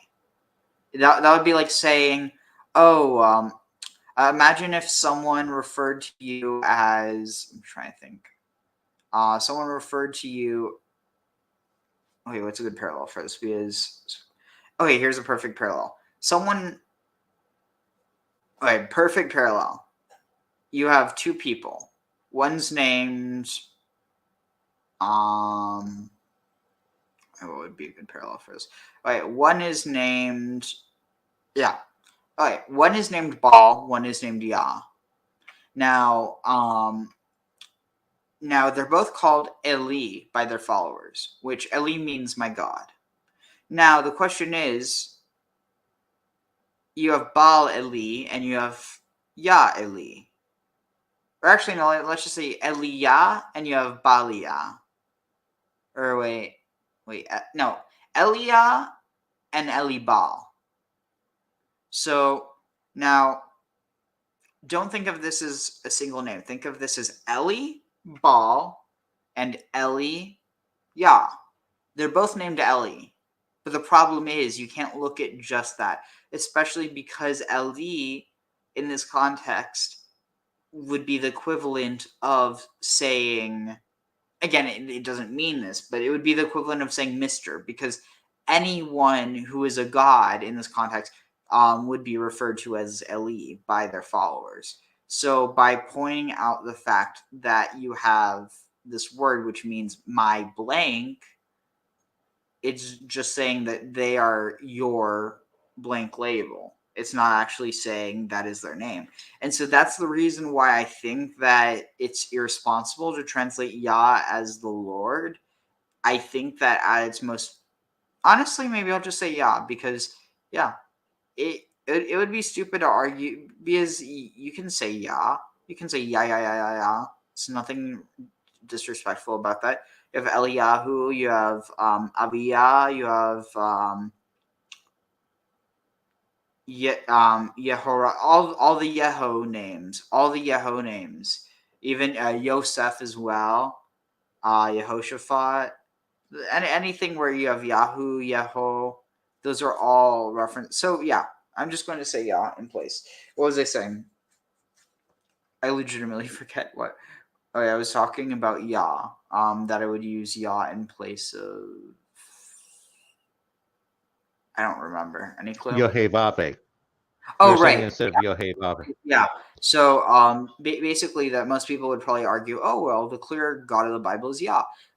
They wouldn't be wrong, but the problem is, who is Yah getting fused into? Well, obviously El, but the question is, well, is it El Elyon? And I personally would offer up the idea that El and El Elyon, or arguably El and Elyon, are actually two different gods that were then fused into one. So basically, what happened? So Eliyah was originally El Elyon, which was originally El and Elyon. El and Elyon became El Elyon. El Elyon plus Yah became El Yah. So it's almost the Elyon becomes implied by the El, in the same way that later on the Yah and the El like imply each other. You see what I'm saying?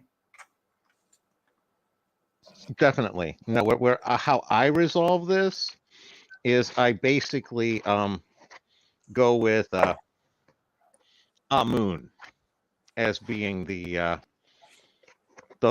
basically the one that 𝐤𝐤𝐿, the main parent one, because of the way Amun acts as a amoeba, being the god of the unknown. It can basically absorb all the other gods. Tag. Interesting. But yeah, so basically what this one forum I saw, what this one person was arguing, was that the clearest one would be Elyon, and actually I would have to say it's probably correct, because the idea of this god that's distant but at the same time involved in everything, because this idea of Elyon, it means that which is like Elyon, it's from the root Allah, which means to go up, so it has this idea of being above. But the question is it just above, or is it also like the top, the like the best? And this idea of like, once you get to the best, I mean, like, oh, this is interesting. Oh crap! I just realized why that name might have been chosen, and those who know will know what I'm referring to. I'm not going to refer to it by name, but basically, this idea of that which is all, or that which is like above all, because if you're high enough, you're above all. That the all is omni, right? Because if you're all knowing, you're omniscient. If you're all powerful, you're omnipotent. If you're all good, you're omnibenevolent. So it's kind of interesting in the context of what you're talking about, because if you're to break down omni and again, I know there's going to be Greek geeks who are like, oh, well, that's not what it means. It's like, you know what? I'm not saying this is what it means, so fuck off. Pardon my language. But I do wonder if there is some connection like that goes beyond just, one language being transferred to another, but like a basic root, like a basic, like almost like a, what's the word, like a metacultural human motif of like that just basic sound of omna or amen. And again, I like, it's like there's some people who is like they look at it as like one god or another, but I think at least in this idea,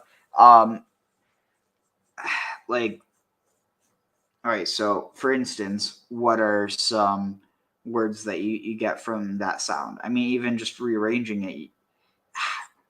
Okay, hold on, I'm trying to stick within like what okay, so basically in Semitic you have aman, which means like trust or faith, but it's like it also lends this idea of like a nursemaid or a nursling. Can also be connected to mother, because interestingly enough, M or Aleph Mem is before, like, is part of Aman, which M means mother, and then reverse that Ma, and you get the Latin root of mother.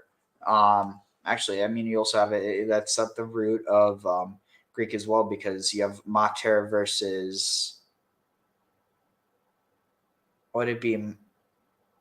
I don't know. I'm going to try to stay on track. But the point being, though, is that like this idea of Amun being the god of like the unknown, which also, what's the unknown? The unknown is that which is only known by the all-knower, right? Well, and of course the priests, because in my way of looking at it, that has a lot to do with going on. That's how in Egypt, that's how the priests of Amun gain such a priority, is when you're the priest of the unknown, who's going to contradict you? Tag. Yeah, or in this case, the god who nobody can see. Yep. And that's where I see that. That's why I see that as a connection, and I see that as basically the container into which the Canaanite gods were basically poured. And that's why I find much more of the correspondence of the parent, the parent entity being from Egypt as opposed to Cana. If that makes sense to you, Tag. What do you mean the parent deity? Well, you were looking for a Canaanite deity that would correspond with 𝐤𝐤𝒄𝐄. I'm saying that, okay, that's what I was taking it as. I'm saying that I see Amun as being much more the cognate, and then the Canaanite deities being merged into the amoeba that is Amun. Tag. No, so I was referring to specifically to a Canaanite deity, not to any other like pantheon.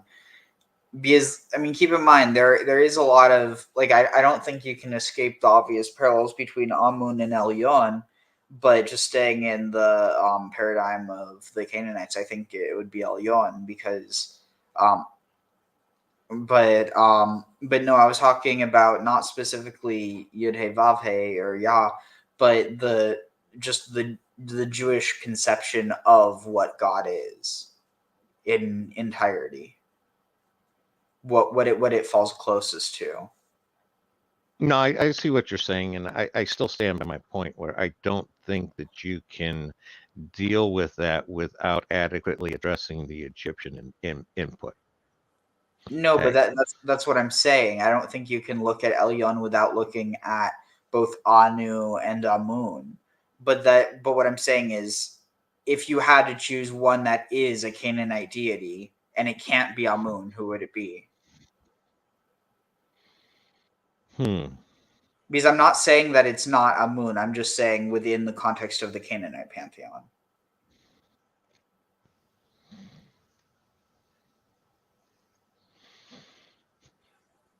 Again, if I'm going with that one,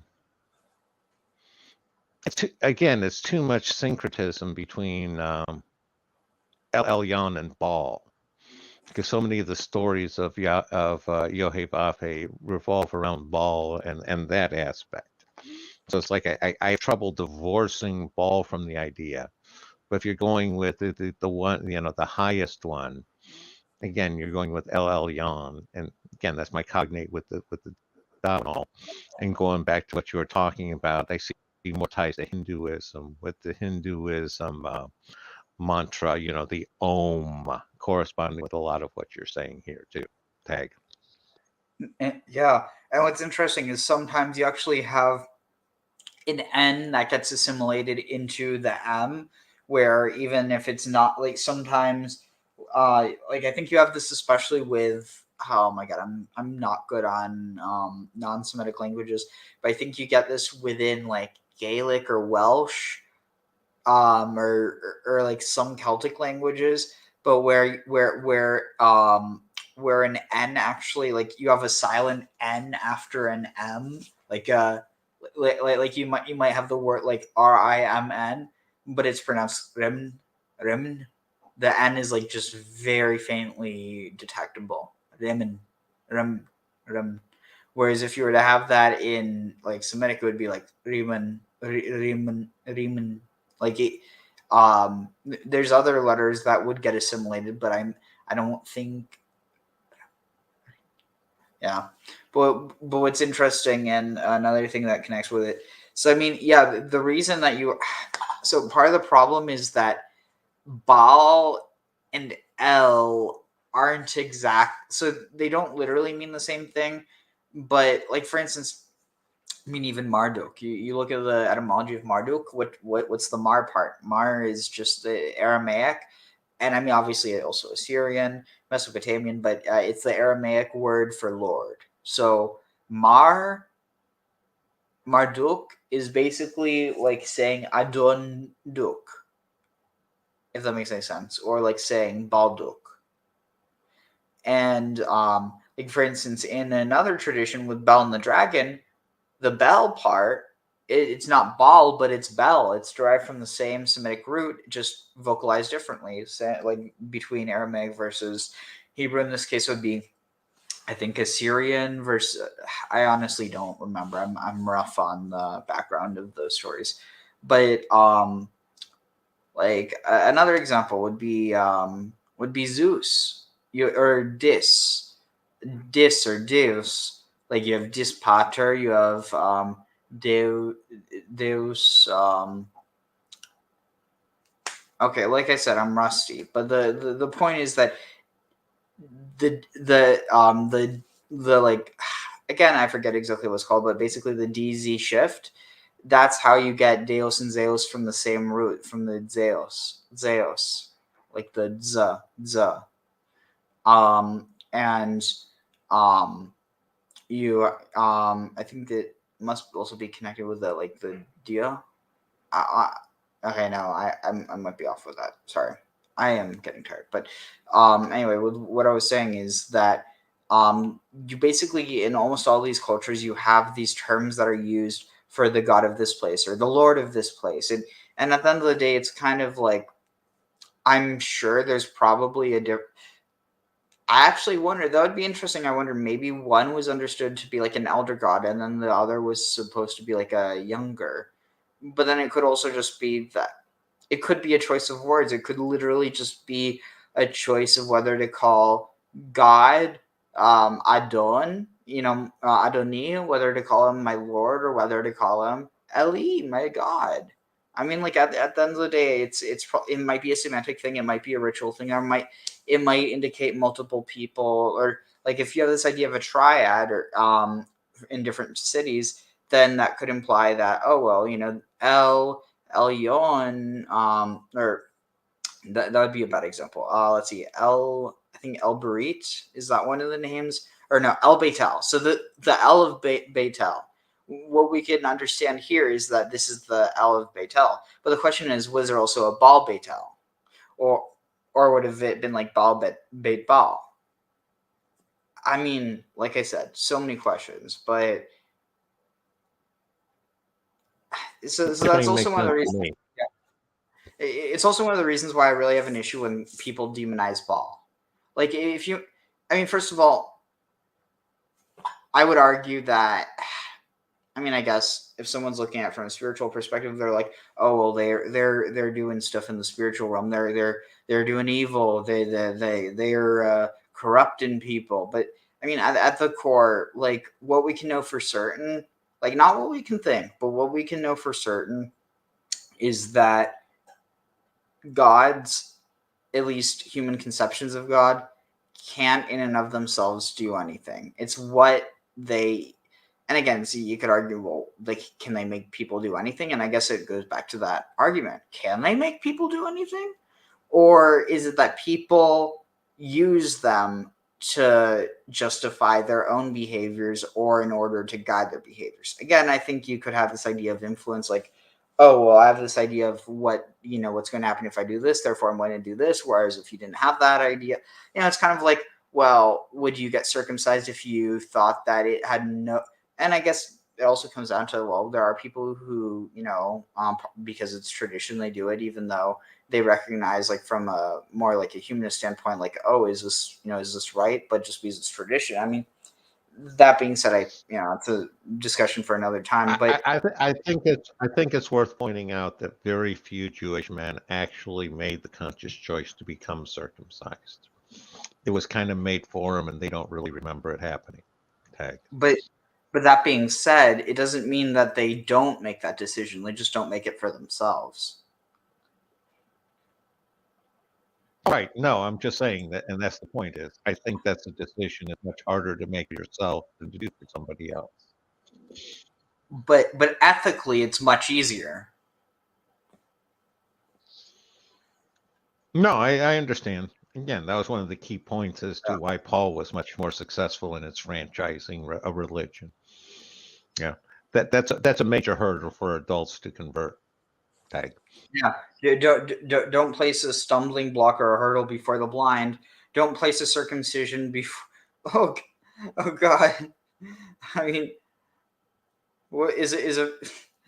I mean, I guess in the concept of knowledge, a baby is blind. So I'm like, what does that mean in that case? But I think in that case, it's more so with the idea of intentionally causing them harm. So it's like, I don't know. It's one of those things where it's like, ugh.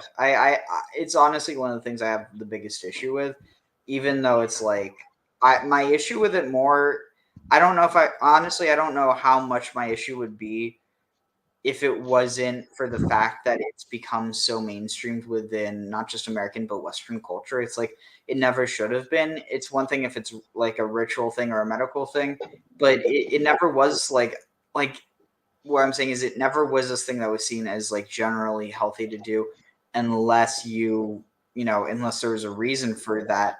And the same reason that, it's not generally healthy to get a piercing unless you have a reason. I mean, like if it's going to make you feel happier, then it could actually be that increase in, serotonin and dopamine makes you healthier. But that's not to say that the thing in and of itself made you happier or healthier. Where's it going from? So like with that, I think that if someone's going to have a lot of distress and not be accepted as part of a community, and because of that might cause them distress and might lead them into having addiction issues. Like, you could look at it from that way, but at its core, I just think that it's not something that everyone should be subjected to, or and a lot of it just has to do with Kellogg and the anti lust movement, basically. No, I see where you're going with that one. To be fair, though, it's not like Jews were the only civilization to have circumcision. I mean, the Egyptians had it. The Druids practiced circumcision. But for religious reasons. Well, with the Druids, we're not entirely sure. There's so much about the Druids we don't know. Like again, maybe there's a connection between them and the Egyptians. That's definitely a legitimate hypothesis. Tag. Definitely, yeah. So let's see. We should probably get into it now. So all right. Oof, and of course my eyes are starting to get tired. But we will do. Also, I found an interesting thing. Someone was paralleling Bezalel with Bes of Egypt. It is interesting. I'd never thought about that. Yeah. All right. Let's see. Yeah, because if you could change that to, let's see. Where is it? Where's Bezalel? I thought I just saw it. Bezalel. So Bets or Lael. Oh, Bes Lael. It was the Bes for L. Interesting. You could render it that way. The best for L, or L's best. All right. Oh God, my eyes. I gotta whack them open. All right. What is it? Pokeach et enecha. No, wait. Pokeach yadecha. Nah. Lifkoach enecha. I don't. Ah, shoot. Definitely should have started earlier. But anyway. All right. Ele Pekudei Mishkan. Wait, yeah. Ele Pekudei Mishkan, Mishkan haedot, asher pukad al pi Moshe avodat. הלווים מיד איתמר בן אהרון הכהן ובצלאל בן אורי בן חור למטה יהודה עשה את כל שציווה אדוני את משה ואיתו אהליאב בן אחיסמך למטה דן חרש וחושב ורוקם בתכלת ובארגמן ובתולד השני ובשש.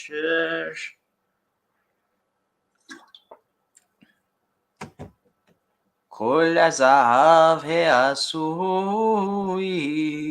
למהלכה וכל מלאכת הקודש ויהי זהב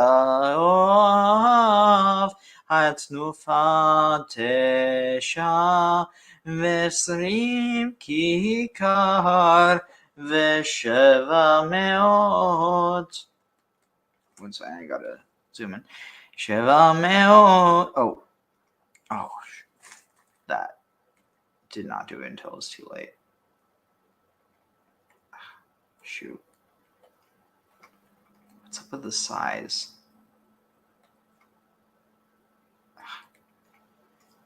Shoot.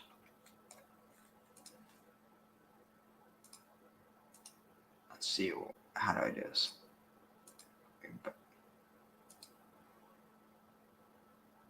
What? That's so bizarre. It's like, sorry about this. I don't know why it's like taking so long to do what I'm asking it to. It's so bizarre. Is this back to 100? Okay, we were on 3821, I think, is where we started. Okay.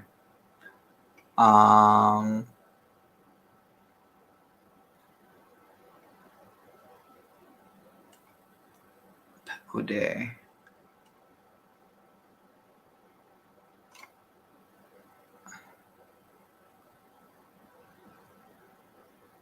What on earth? 28? I don't even know how it's getting to where we were. Okay, 38, 21. Okay, here. כל הזהב, wait, מאוד ושלושים שקל בשקל הקודש, וכסף פקודי העדות מעט כיכרי ושבע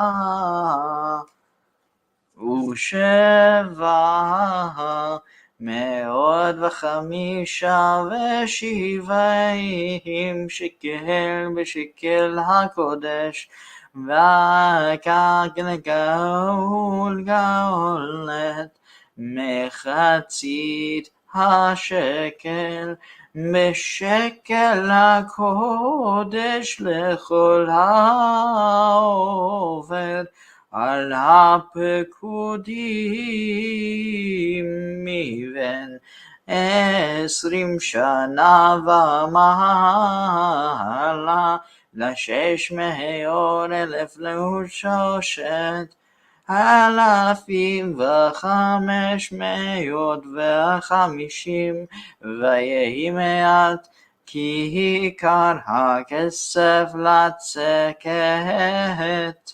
ואת אדני הקודש ואת אדני הפרוכת 100 אדנים למעט הכיכר לעדן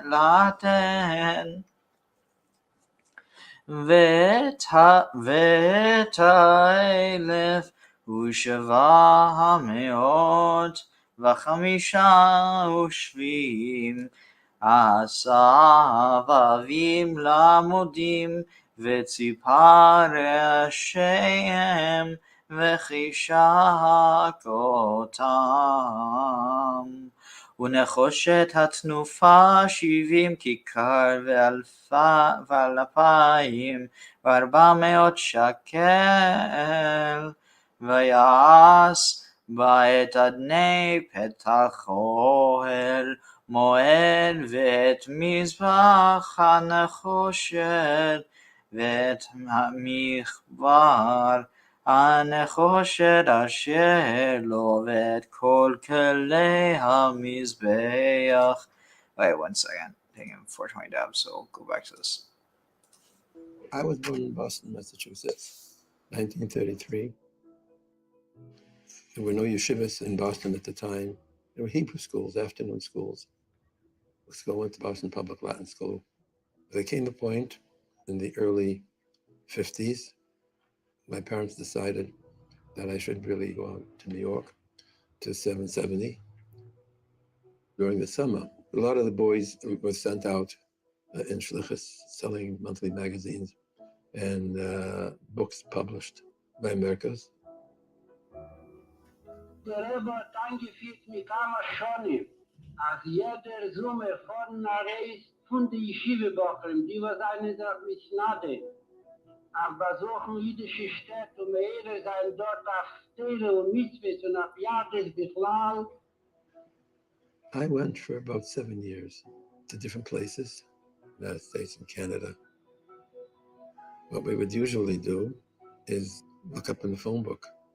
There used to be yellow pages, and you can see whether there's a synagogue. You find a Jewish area. You just go out in the street, either knocking on doors, or people coming over to you. They see a young boy with a beard, looks Jewish. People want to know who we were, what we're there for, what we want to accomplish.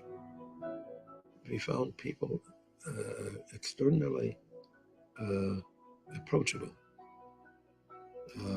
Even if it was just a conversation, there was a degree of receptivity. Beschaß mir fort in der Schliches wissen die dass der Rebbe zu schwer, dass mir Jasek gewählt, der Mehle fort mir sich mit seinem Kirch, mit Schluche Schalodom, ist das, was darf dann bei Dibor, müssen sich ankommen zu sein Sechel, dass mir Jasek gewählt, der Mehle fort mir sich mit seinem Kirch, mit Schluche Schalodom, ist das, was darf dann bei Dibor, müssen sich ankommen zu sein, sicher, bei Mele wird das gehen durch seine Idee, und das, was darf rufen, bei der Chmaki verloren, ist dort nicht mehr gehen, seine Idee, darf rufen, bei der Chmaki verloren, ist dort nicht mehr gehen, seine Idee, aber das ist ein Heche Tufton. Two Bochum came to Minneapolis. I see them on the street holding these big suitcases with you. And I know they gotta be yeshiva guys because nobody but yeshiva guys wear hats and jackets in Minneapolis in July. So I go over to them and I say, hey, you're yeshiva guys, yeah? And they said, yeah. I said, I'm also yeshiva guy. What yeshiva are you from? They say, well, we're from Lubavitch. One of them was Rabbi Yehuda Krinsky. He spoke English. The other one spoke Yiddish. We talked. He told me about Lubavitch. I remember the first book I bought was the Lubavitch Rebbe's memoirs. That kept me busy in the summer. That year he went back to Torah Das. I used to go to Torah Das to learn Chassidus with him. He must have learned 30, 35 prokim of Tanya. And really, Tanya. And it really answered a lot of my questions. But then 9 months passed. I'm going to go home on vacation. It's late June. I'm going to go. And he says to me, Mesha, how would you like to meet the Rebbe? I said, I'd love it. He said, I would like to, would you like to have an audience with us? I said, sure. But one thing, you got to go to a Fabreng, one Fabreng before. And the upcoming Fabreng was Yud-based Thomas. So I walk in, and the Rebbe is speaking about America's shlichus, this thing that I had witnessed. The guys come, and the Rebbe is talking about them, and there it's hot, and the yarmulkes are sticking out from underneath the hats, and the jackets the tzitzis are flying, and they're thinking to themselves, what are we accomplishing?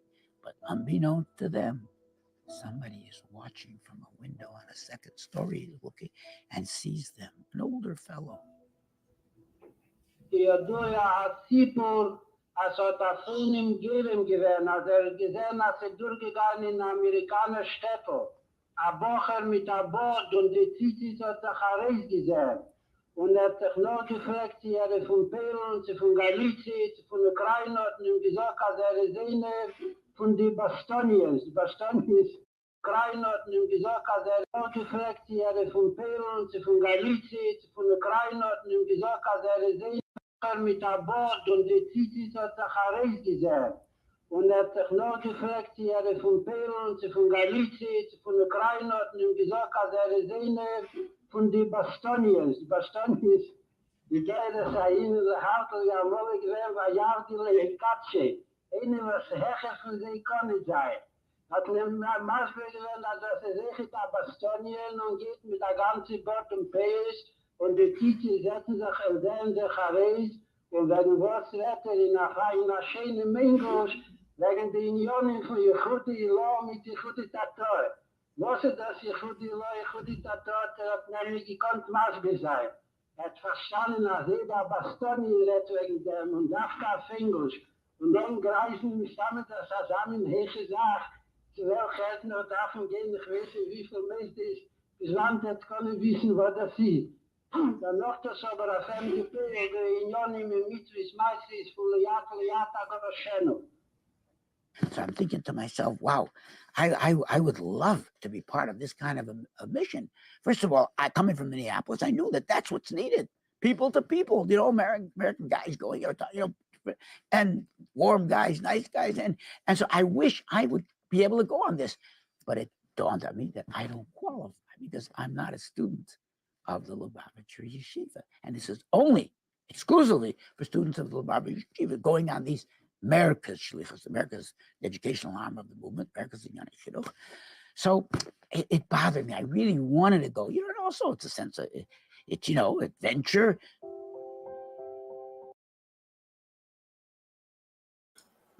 All right. We'll continue in a moment. But yeah, any thoughts on that? No, not a whole lot. Just listening to their stories. Let's see. So where were we?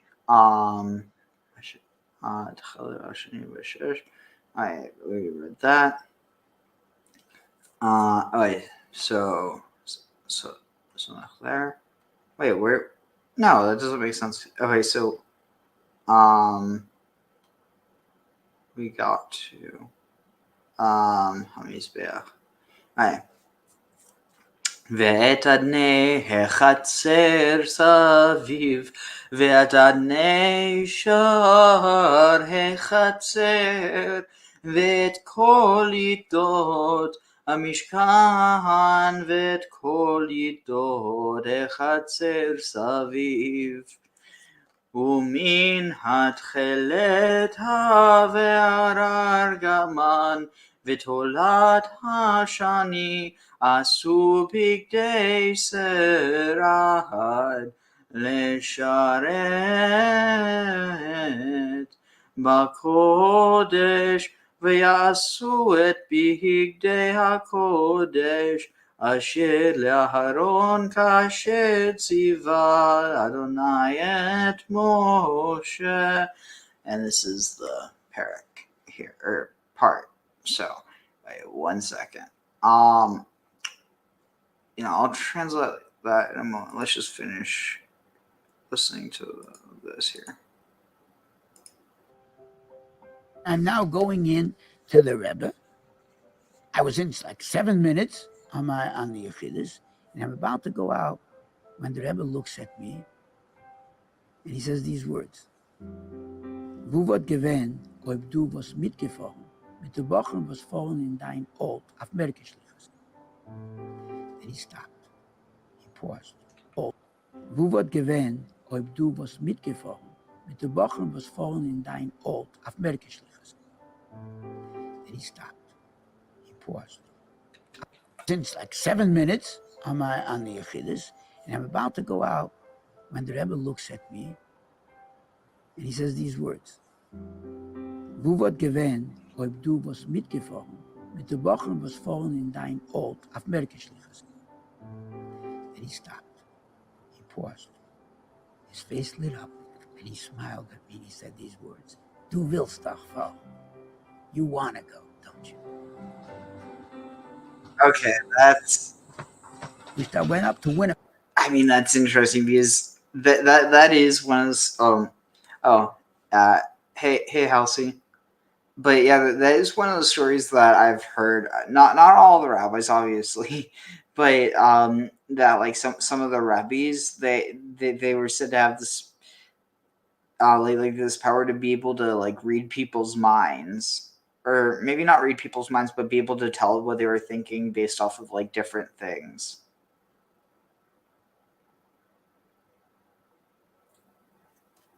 I mean, it's one of those things where it's kind of like. Yeah, I was going to say that's. Yeah, go ahead. Go ahead. No. I was just saying that's one of those spiritual gifts. That idea of a lot of that. If you know how people are, it becomes easier to understand, what people might be thinking depending on their situation. Yeah, and if you're good at psychology and you've had experience, it goes with that sort of territory tag. Yeah, it's so wild. I mean, because there's some stories where it's like, it just really, you do not know how that ended up being the case. Winnipeg. We started in Winnipeg and we was on trains. We went down through the Dakotas to Nebraska, down to Missouri, and up back to Minnesota. You fast forward. He went back as a shliach in the state of Minnesota. Aber aufgetan hat sich aufgetan, das, was bei dem Jiden hat er gedacht aufgetan, und man kann nicht wissen, was ist eigentlich Periseum und Periseum, Aktiv Koloilom, wie das ist wirken, Periseum, Aktiv Koloilom, wie das ist wirken, auf seine Kinder und Kindskinder. He eventually founded Beit Chana. It's extraordinary. And its output of Jewish women, Jewish families, children, grandchildren. It's extraordinary. And students themselves who are now shluchim in different places around the world in their own right.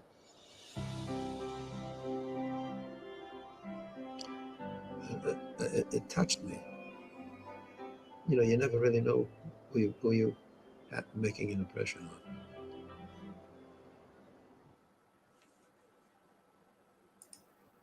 Wow.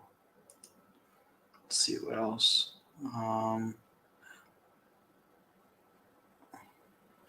Oh, okay. So Purim. Okay, so yeah, so I'm going to get that. Oh, I feel so good about this. I'm getting the blue and white. You know, it sucks though because I'm only going to be able to wear it in ritual context because I'm going to be honest. Everything going on now, honestly, I don't think I'll ever feel safe wearing that in America. Like, just, you know, it's like whether you have the people who don't like Palestinians or the people who don't like Jews, or whether you just the people who are too dumb to be able to distinguish between either. Like, at the end of the day, I'm not trying to paint myself as a target, as sad as it is to say that just wearing a, you know, garb of clothing is. But the point is, at least that I'm like, I feel safe, you know, at my shul. So it's like, I could wear that as a head covering. That's cool. But yeah. Anyway, I was bringing that up as Purim. So let me find something about Purim. Yeah, I was going to say those are your true anti-Semites. Those are the ones who can't be bothered to tell the difference between a Jew and a Palestinian. Yep. Let's see. You know, they're both Semites, so I get to hate them both. I don't have to decide. Let's see. Purim, Crown Heights. Oh, this has got to be wild. All right, let's see.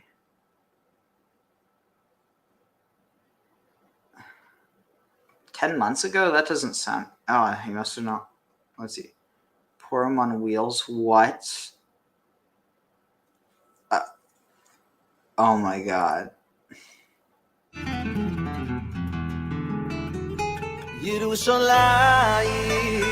Hold on. They probably have copyrighted music. Just noticed that. Let's see. You cut yourself in time, though.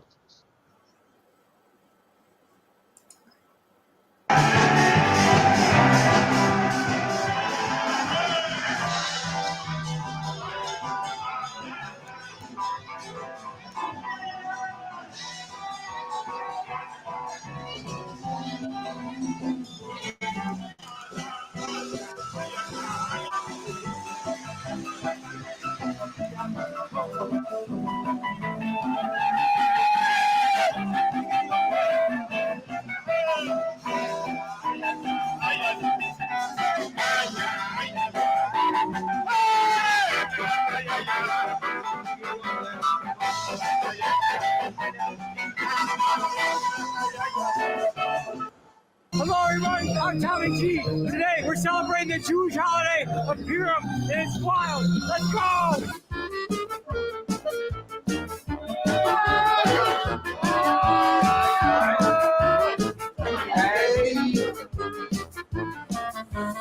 Hammond!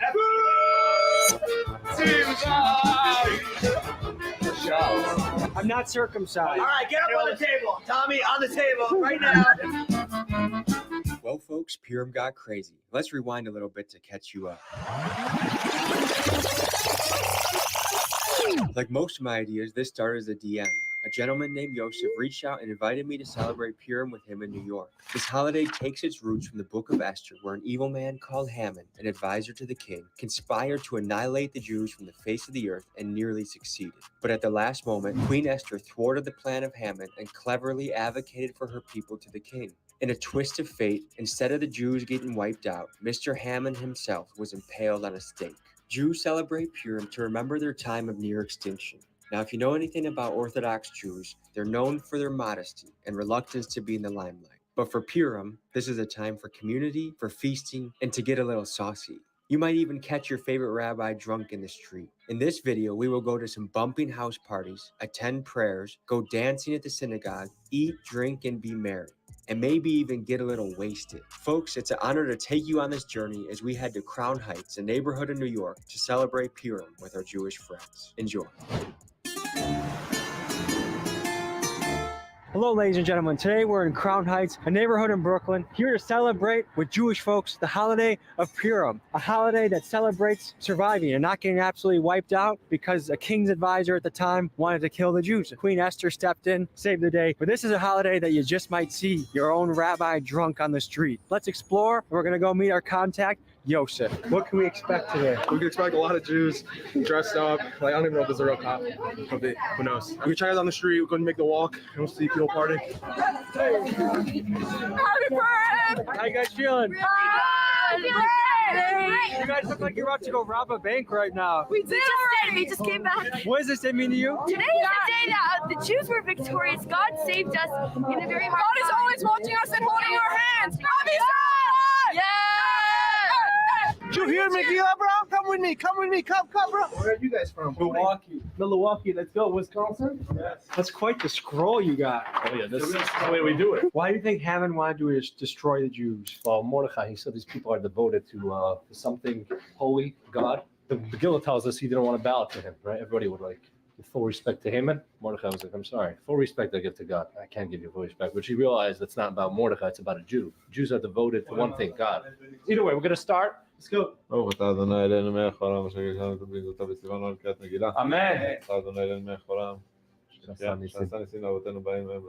Amen.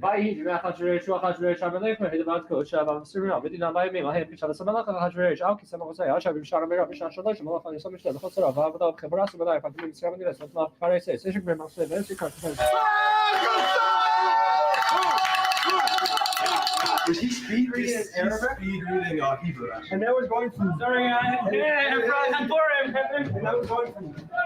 right to left, which is interesting. Yeah, so once you start, usually you just want to go straight through. Pretty much, they're reading the whole story. Everybody's supposed to listen to it twice, that story. So once at night, which was last night, and then once today, which was supposed to be this morning, but some people didn't get around to it this morning, so they read it throughout the day. So that guy was tardy on his readings, and that's why he was doing it? There was maybe a guy there who didn't hear it, so they have to read it for him, because that's the law. The law is everyone has to hear it twice. So look at this guy on this side of the Yeah, so this is the Rebbe. In this sect of Judaism, they look up to that specific rabbi. What sect is this? So this is Chabad. Yo, Nelk, Brooklyn, bro. Yo, what's up? Where you boys from? We're from Milwaukee. No way! Yeah. Brewers, yo. Mets fans Yes. there. We're Mets fans. What's in here? Come, have a look. Hey, have one.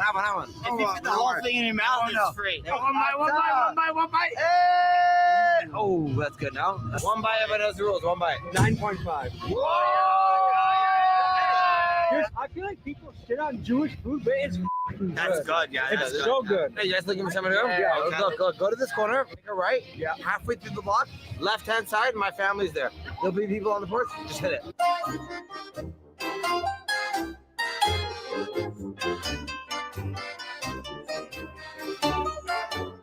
Are we gonna be famous? We're vlogging right now. Hey, who is this guy? Within Judaism, there's like religious Judaism, ultra-Orthodox. So within that, there's Chabad, and we're Chabad, and he's our spiritual leader. What are all these scrolls and stuff on the wall? Open up. Rosh Hashanah. This is the high holidays of the Jewish. 1, 2, 3. Hey, You smell that? Are you ready for the real food? Sure. The schnitzels. And what's in schnitzel? Is that Schnitzel schnitzel is fried breaded? chicken. But you ready for the real stuff? Hey, Daddy's going home! That's a ribeye? That's a ribeye. That's my death row meal is a ribeye. Do you guys have grass in your backyard? Yeah, dude. Because one thing I've learned about New York, no one has No a backyard. backyard. There's kind of like an underdog mentality, like us against the world in the Jewish community. Would you say that's accurate? We do believe that we are the chosen people because we are God's children. What happens to people like me? What happens to people like you? Nothing. We're all living in the same Do you world. think We're I'm going to equal. hell? We're all going to hell in a certain sense. I think if we do good, then we're going to heaven. We're all going to heaven. Hell is more So- just like it's a cleansing process before you get to heaven. There's also the concept of the 7 Noahide laws that applies to all people in the world. There's 7 laws. Give me the quick 7 and I'll see if I'm... I don't know all of them, but thou shalt not kill, respect your parents, your father and your mother, worship, idolatry. Are these the 10 Commandments? No.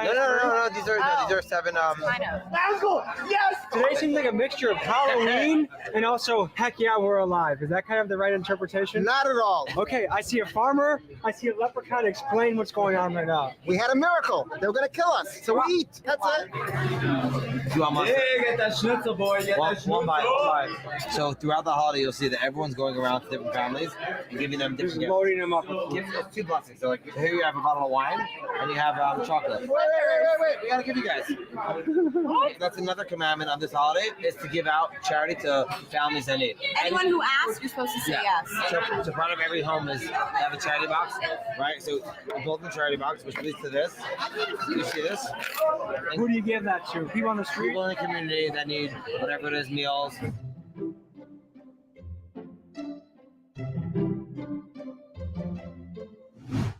So my buddy said he's at a good party down there, so we're gonna head over there. How you doing? What's good, dog? Good to see you. Yes, sir. What are we up to next? Doing nothing, bro. We're trapping on the streets right now.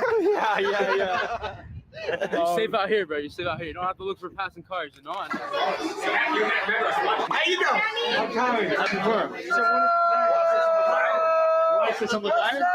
What's going through your head right now on this holiday? Happiness is king, bro. And whose house is this? This is my parents' house. My lovely mother right over there. Some cheers. You're spreading the light to the world. Can I say Hein? L'chaim. With the ch. Get the ch in. L'chaim. When you want to spit on the floor, you're going, it's an H with cream cheese stuck in your throat. What are you really passionate about? About exploring places I've never been before. Oh, you're in the right place. Oh, baby. I love reading, I love wrestling, and I love jiu-jitsu. You know what l'chaim means? I can't do life alone, but I always got to have someone else to say cheers to. I always have to have someone else to say, you go, brother. L'chaim! In this world, there's a lot of people that say they don't have any friends. It's a very lonely world, but here I see a very strong and thriving community. It's the only thing we have in common is our souls. Everything else makes us different from one another, and our core essence of who we are is what we share with everybody else. Do a lot of Jewish families have all these books in their house? All with the people on the book. Okay, be honest. Have you read every single one of these books? Of course not. It's a journey, baby. The owner of this house, Yossi, he probably read almost every single book. Almost went through it. To be a rabbi is an academic achievement, and then there's also a social responsibility to be a rabbi. If you're going to practice as an ordained rabbi, there are different levels. There are rabbis that become an academic rabbi where they've gone through the courses to be proficient in areas of Jewish law. And then there are rabbis that take on the responsibility of running a community and answering intricate questions of Jewish law and so on and so forth. How important is having a beard to being a Jew? The beard in Hasidic life carries a mystical dimension. There's a certain connotation of the flow of kindness that is represented in the beard. Are you optimistic that the world will be peaceful in the years to come? I'm not optimistic that the world will be peaceful in the years to come. I know that the world will be peaceful in the years to come. What advice do you have for the people out there? Add in acts of goodness and kindness. If you light a candle in a dark room, the whole room becomes light. Amen to that.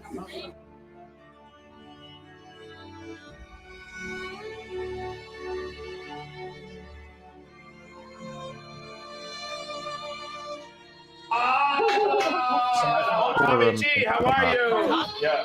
Can I ask you a question? What are those tassels for? These remind us of all the 613 commandments. That's a lot of commandments to remember. G, how are you? Yeah. Can I ask you a question? What are those tassels for? These remind. How are you? Yeah. Can I ask you a question? What are those tassels for? These remind us of all the 613 commandments. That's a lot of commandments to remember. A lot of commandments. Just by looking at them, it keeps you conscious of it. Exactly. In Hebrew, it's just called tzitzit. It's a little complicated.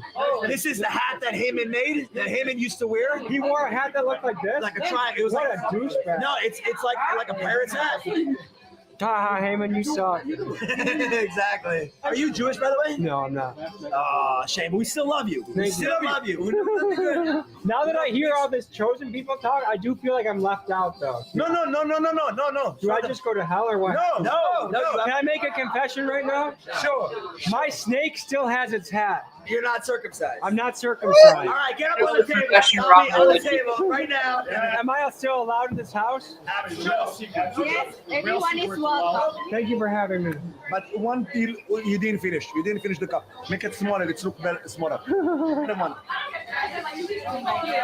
This is one of the most inviting places I've ever been in my life. My belly's getting full, but I could eat more. I feel great.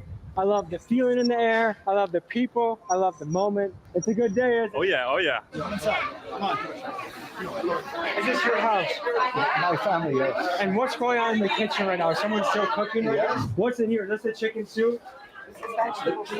Ooh. And who is this on the wall? Is that you? This is the Rebbe, Parsha Rebbe. But this one, he's younger. That's in the 50s, correct. Is it normal for a Jewish family to be a big family? Like, I know in the Bible it says be fruitful and multiply. Is correct. it similar with Jewish people? We're trying. Yeah? Yes. Remember, we need 3 partners. Yeah. And the third one is the most important. God. Exactly.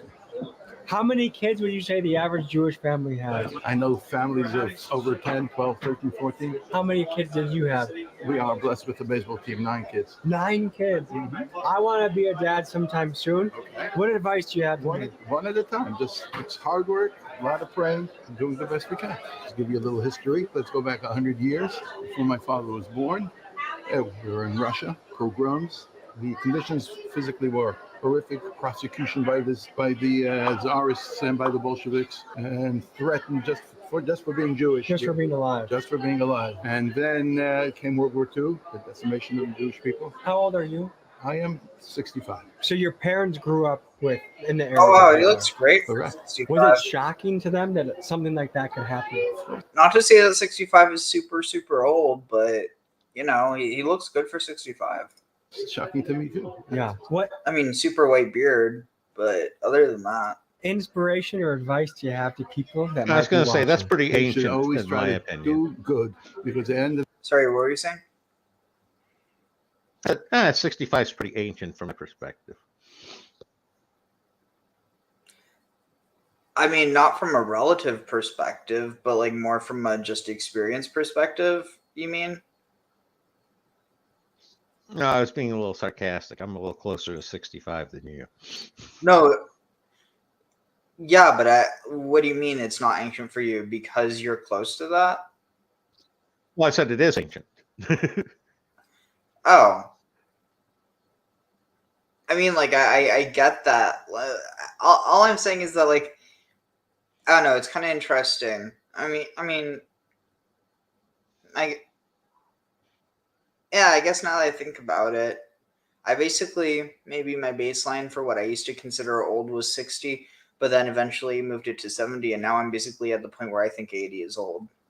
Even though realistically I know that that's not the average lifespan in America anymore.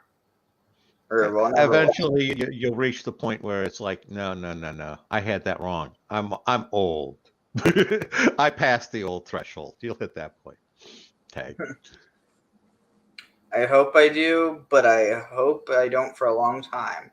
And by that I mean perceptually, because I will when I will. Like, there's no changing when it actually will, but it's like I hope my life doesn't just speed by that. No, I know. It's like one of those things I tell people.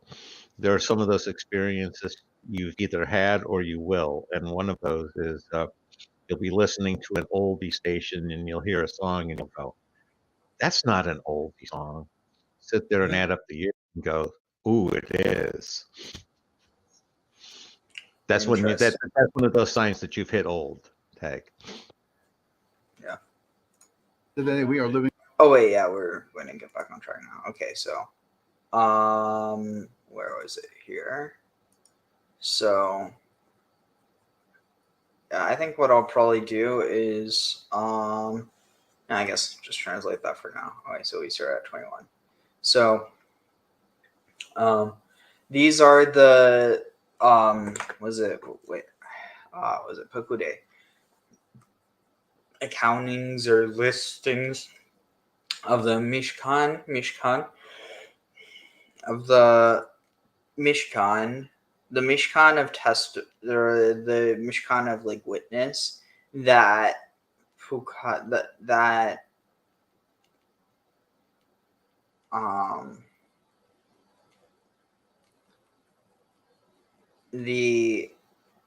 that were like the listings or countings upon or according to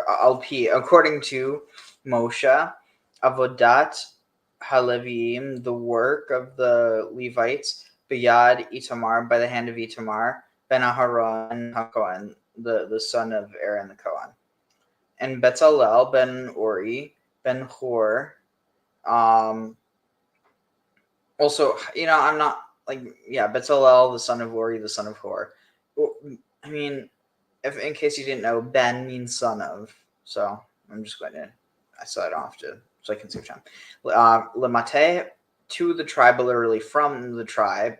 Well, so literally to, but what it's supposed to be is from the tribe. From the tribe, Lemate Yehuda, from the tribe of Yehuda, Asa et kol asher tziva. He did all that he was commanded by Adonai. All that Adonai commanded of Moshe. And Elohim, and he was, Veito. And with him, Oholiav, the son of Achisamach, from the tribe of Dan. Charash, he was an engraver, V'choshev, and he was like a deviser, or like a designer, V'rokem, and a compounder, B'tacheled, like a compounder or weaver of B'tacheled in blue, and in purple. Or okay, so Tacheled is blue, or I'll just say Tacheled, but that, Tacheled is blue, Argamon is purple, and Tolet Shani is Kermes worm or crimson. Ubishesh, and Shesh is hemp. Kol Zahav, all the gold, Hayasui, all the gold that was done or that was used, Lemalacha, that was used for temple service or for the work, Bechol Melachet, and in all the Melachet HaKodesh and all the holy work, Vehi Zahav, it was the gold Hatnufa, in all the, Hatnufa, the waving Tessa, in all the work of the sanctuary, Tesha, the waving Tesha Vesrim, Tesha 29 Kikar rounds Visheva Meot, and 700 730 shekels, and shekel according to the holy shekel or sanctuary shekel, sorry. And Vikesef Pekudei Hadu, and silver, and the silver of the Pekudei Hadu, and the silver of the recording of, or the silver of the list, the silver of the Pekudei, attending to, I'm just going to say the manifest, that's the best word, and the silver of the manifest of the witness. No, that's not good. What's another word for the, like, recording? Like the what's another word for manifest? The inventory, maybe. Yeah, and the silver of the inventory. Yeah, what? Oh, I was just offering list. Oh, good. Well, I said listing. Yeah, these has to be like listing. It has to be something with a ing. And the silver of the listing of the witness. No, but even like maybe the accounting of the. Oh, maybe it's not witness, but assembly. That's why I was getting it wrong. So, in the silver of the manifest of the assembly, Mat Kikar 100 rounds ve'elef usheva, and 1,700.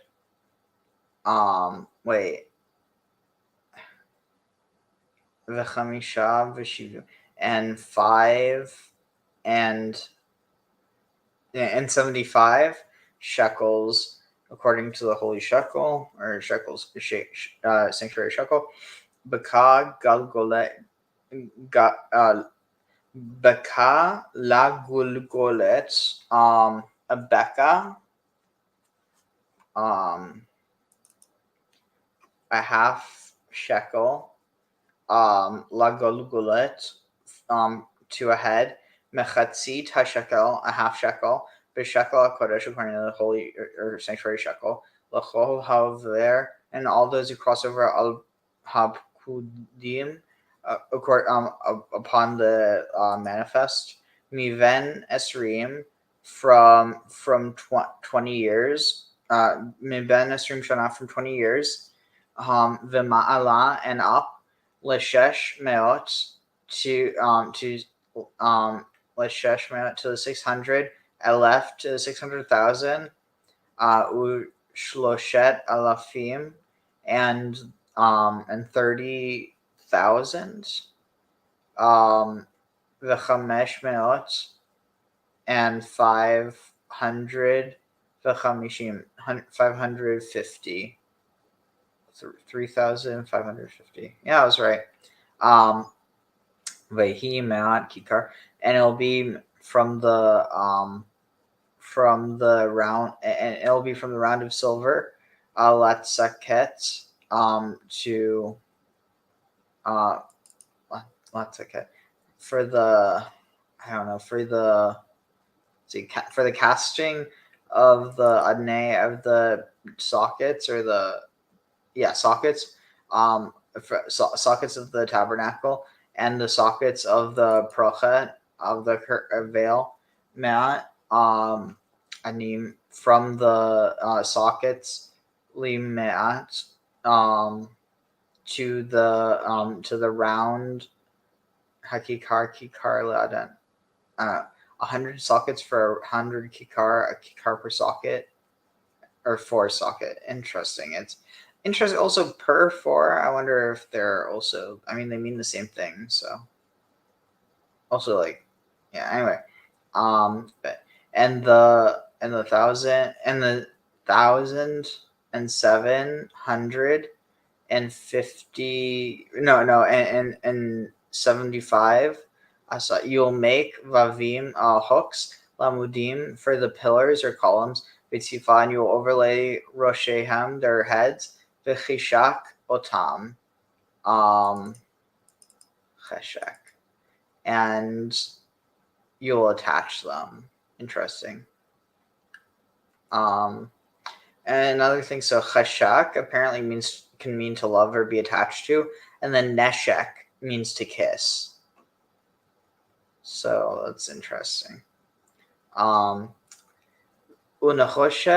hatnufa shivim kikar ve'alafim arba meot b'shekel, and bronze and bronze of the waving was shivim, was 70 rounds, or 70 kikar, but literally rounds.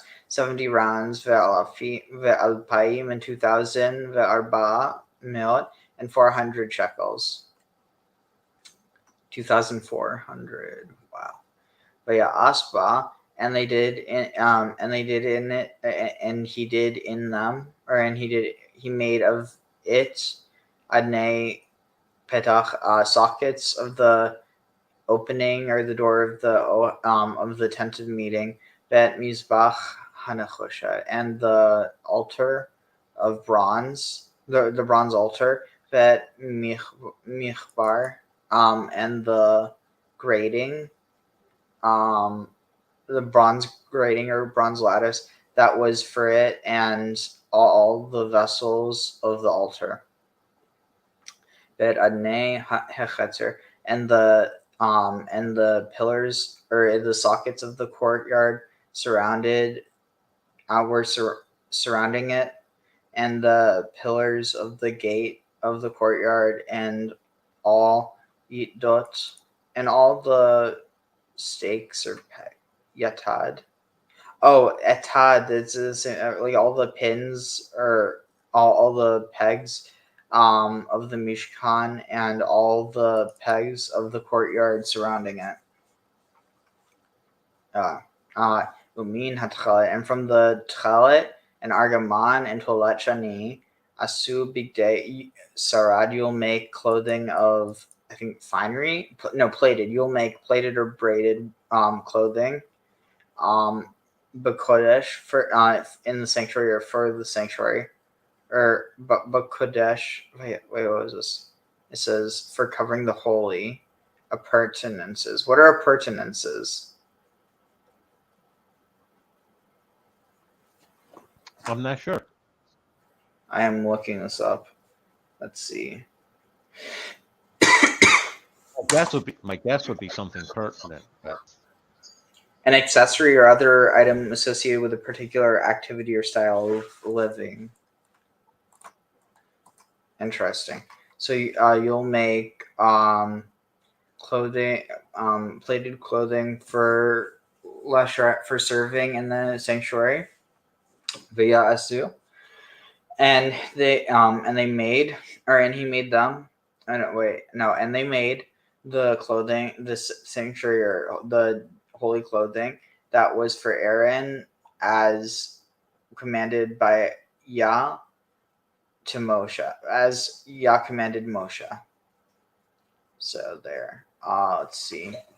So I'm going to see how much more we have until the next one, and then probably determine based on that, because I also need to get some sleep. Let's see if I want to wake up. Okay, that should be good. It's not perfect, but all right. So let's go. So Pekudei. So right there. So then that goes down to oof. It's kind of a lot. Not gonna lie. Yeah. Let's just do that, and then I'll read that part, and then we'll take a quick break. All right. ויעש האפוד זהב תכלת וארגמן ותולת שני ושש מושזר וירקעו את פחי הזהב וקיצץ ותהילים לעשות בתוך התכלת ובתוך הגמן ובתוך תולת השני ובתוך השש מעשה חושב כתף עוד עשו לו חוברות על שני חצותיו חובר וחשב עפותתו אשר עליו ממנו כמעשהו זהב תכלת והרגמן ותולת שני ושש מושר כאשר ציווה אדוני את משה ויעשו את אבני השוכב מוסבות משבצות זהב מפותחות פיתוחי תחותם על שמות בני ישראל וישם אותם על כתפות האפוד אבני זיכרון לבני ישראל כאשר ציווה אדוני את משה ויעשה את החושן מעשה חושב כמעשה אפוד זהב וזהב תכלת וארגמן ותולת שני ושש מושר רבוע היה כפול עשו את החושן זרת ארכו וזרת רחבו פרפו כפול וימלו בו 4 טורי אבנטורו דמפיתה וברקת הטור האחד הטור השני נופך ספיר ויהלום והטור השלישי לשם שבו והחלמה והטור הרביעי תרשישו וישפה מוסבות משבצות זהב במילויותם והאבנים על שמות בני ישראל הנה 12 על שמותם פתוחי חותם איש על שמו ל12 שבט ויעשו על החושן שרשורת גבלות מעשה אבות זהב טהור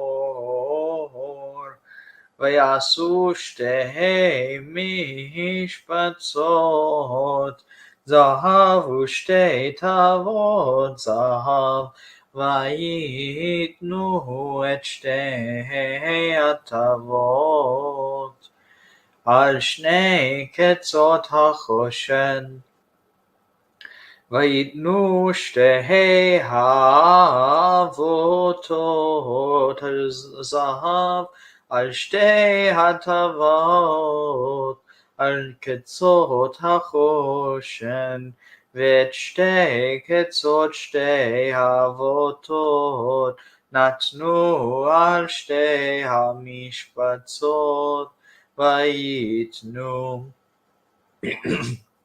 על כתפות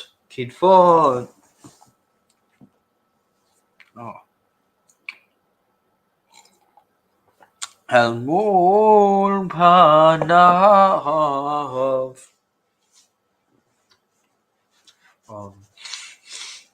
ויעשו שתי תבות זהב וישימו על שני קצות החושן על שפתו אשר אל עבר האפוד ביתה ויעשו שתי תבות זהב ויתנו על שתי כתפות האפוד מלמטה ממול הפניו לעומת ומחפרתו ממעל לחשב האפוד וירכסו את החושן מתבות תבל תבות האפוד והפתיל התכלת להיות על חשב האפוד ולא יזך החושן מעל האפוד כאשר ציווה אדוני אל משה. Oh wow, so as long as it was like 21. So starting here, I'll read that in a moment. I just let's see, so third goes to wait two, so 32 from yeah, you know what, I'm just going to do that now because it's we're there. So see if they wait alright, so wait so 21 right. ועשת מעיל האפוד מעשהו רגליל תכלת ופי מהמעיל בתוכו כפי תחרה שפה לפיו סביב לא יקרע, ויעשו על שולי המעיל רימוני תכלת וארגמן ותולת שני מוסר. ויעשו פעמוני זהב טהור, ויתנו את פעמונים בתוך הרימונים, השולי המעיל סביב בתוך הרימונים, פעמון ורימון, פעמון ורימון על שולי המעיל סביב לשרת, כאשר ציווה אדוני את משה. ויעשו את הכתונת ששמה זה אורג לאהרון ולבניו, ואת המצנפת ששת פערי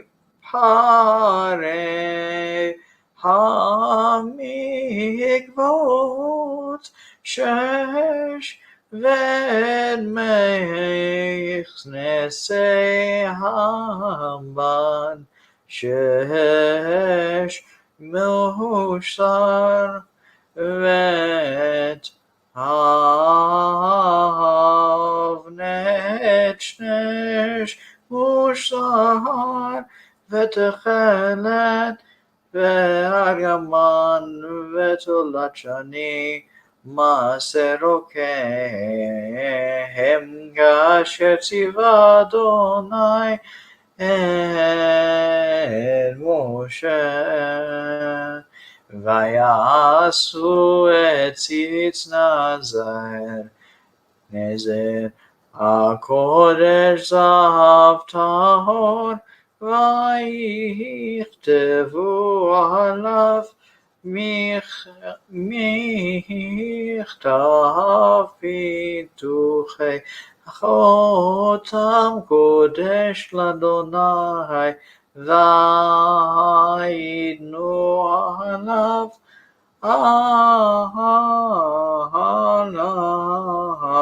ותיר תכלת, לתת על המצנפת מלמעלה, כאשר הציווה אדוני את משה. ותחל כל עבודת משכנו אל מועד, ויעשו בני ישראל ככל אשר ציווה אדוני את משה כן עשו. Alright, so to 32, so we ended off for 21, I think. So we'll get into that in a moment. Let's see. Here. Let's see. Refresh. Order of the day.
Good evening, everybody.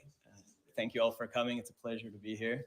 Thank you, 𤐤𝒃, for organizing this. Thank you, Rabbi, for hosting us. It's an absolute pleasure to be here. Thank you, 𐤤�, for organizing this. Thank you, Rabbi, for hosting us. It's an absolute pleasure to be here.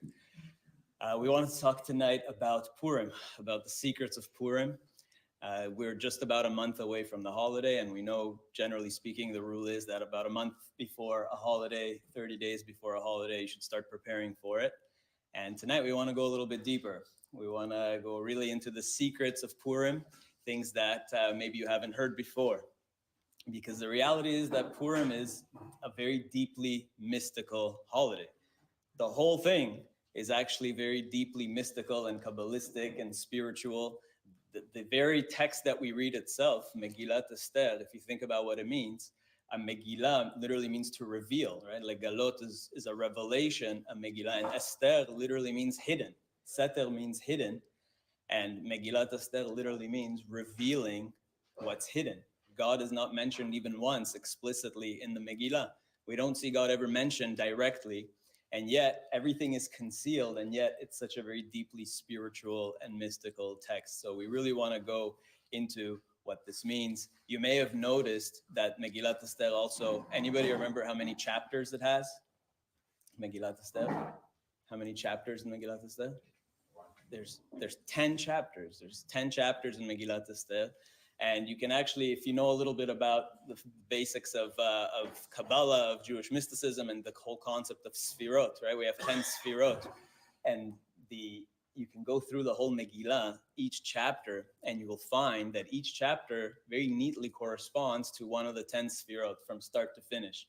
If you know the terminology, Keter, Chokhmah, Binah, Chesed, Gvura, and you go through each chapter and it mamash parallels the 10 Sfirot. It's designed to parallel the 10 Sfirot. And the Sfirot themselves are mentioned in the Megillah.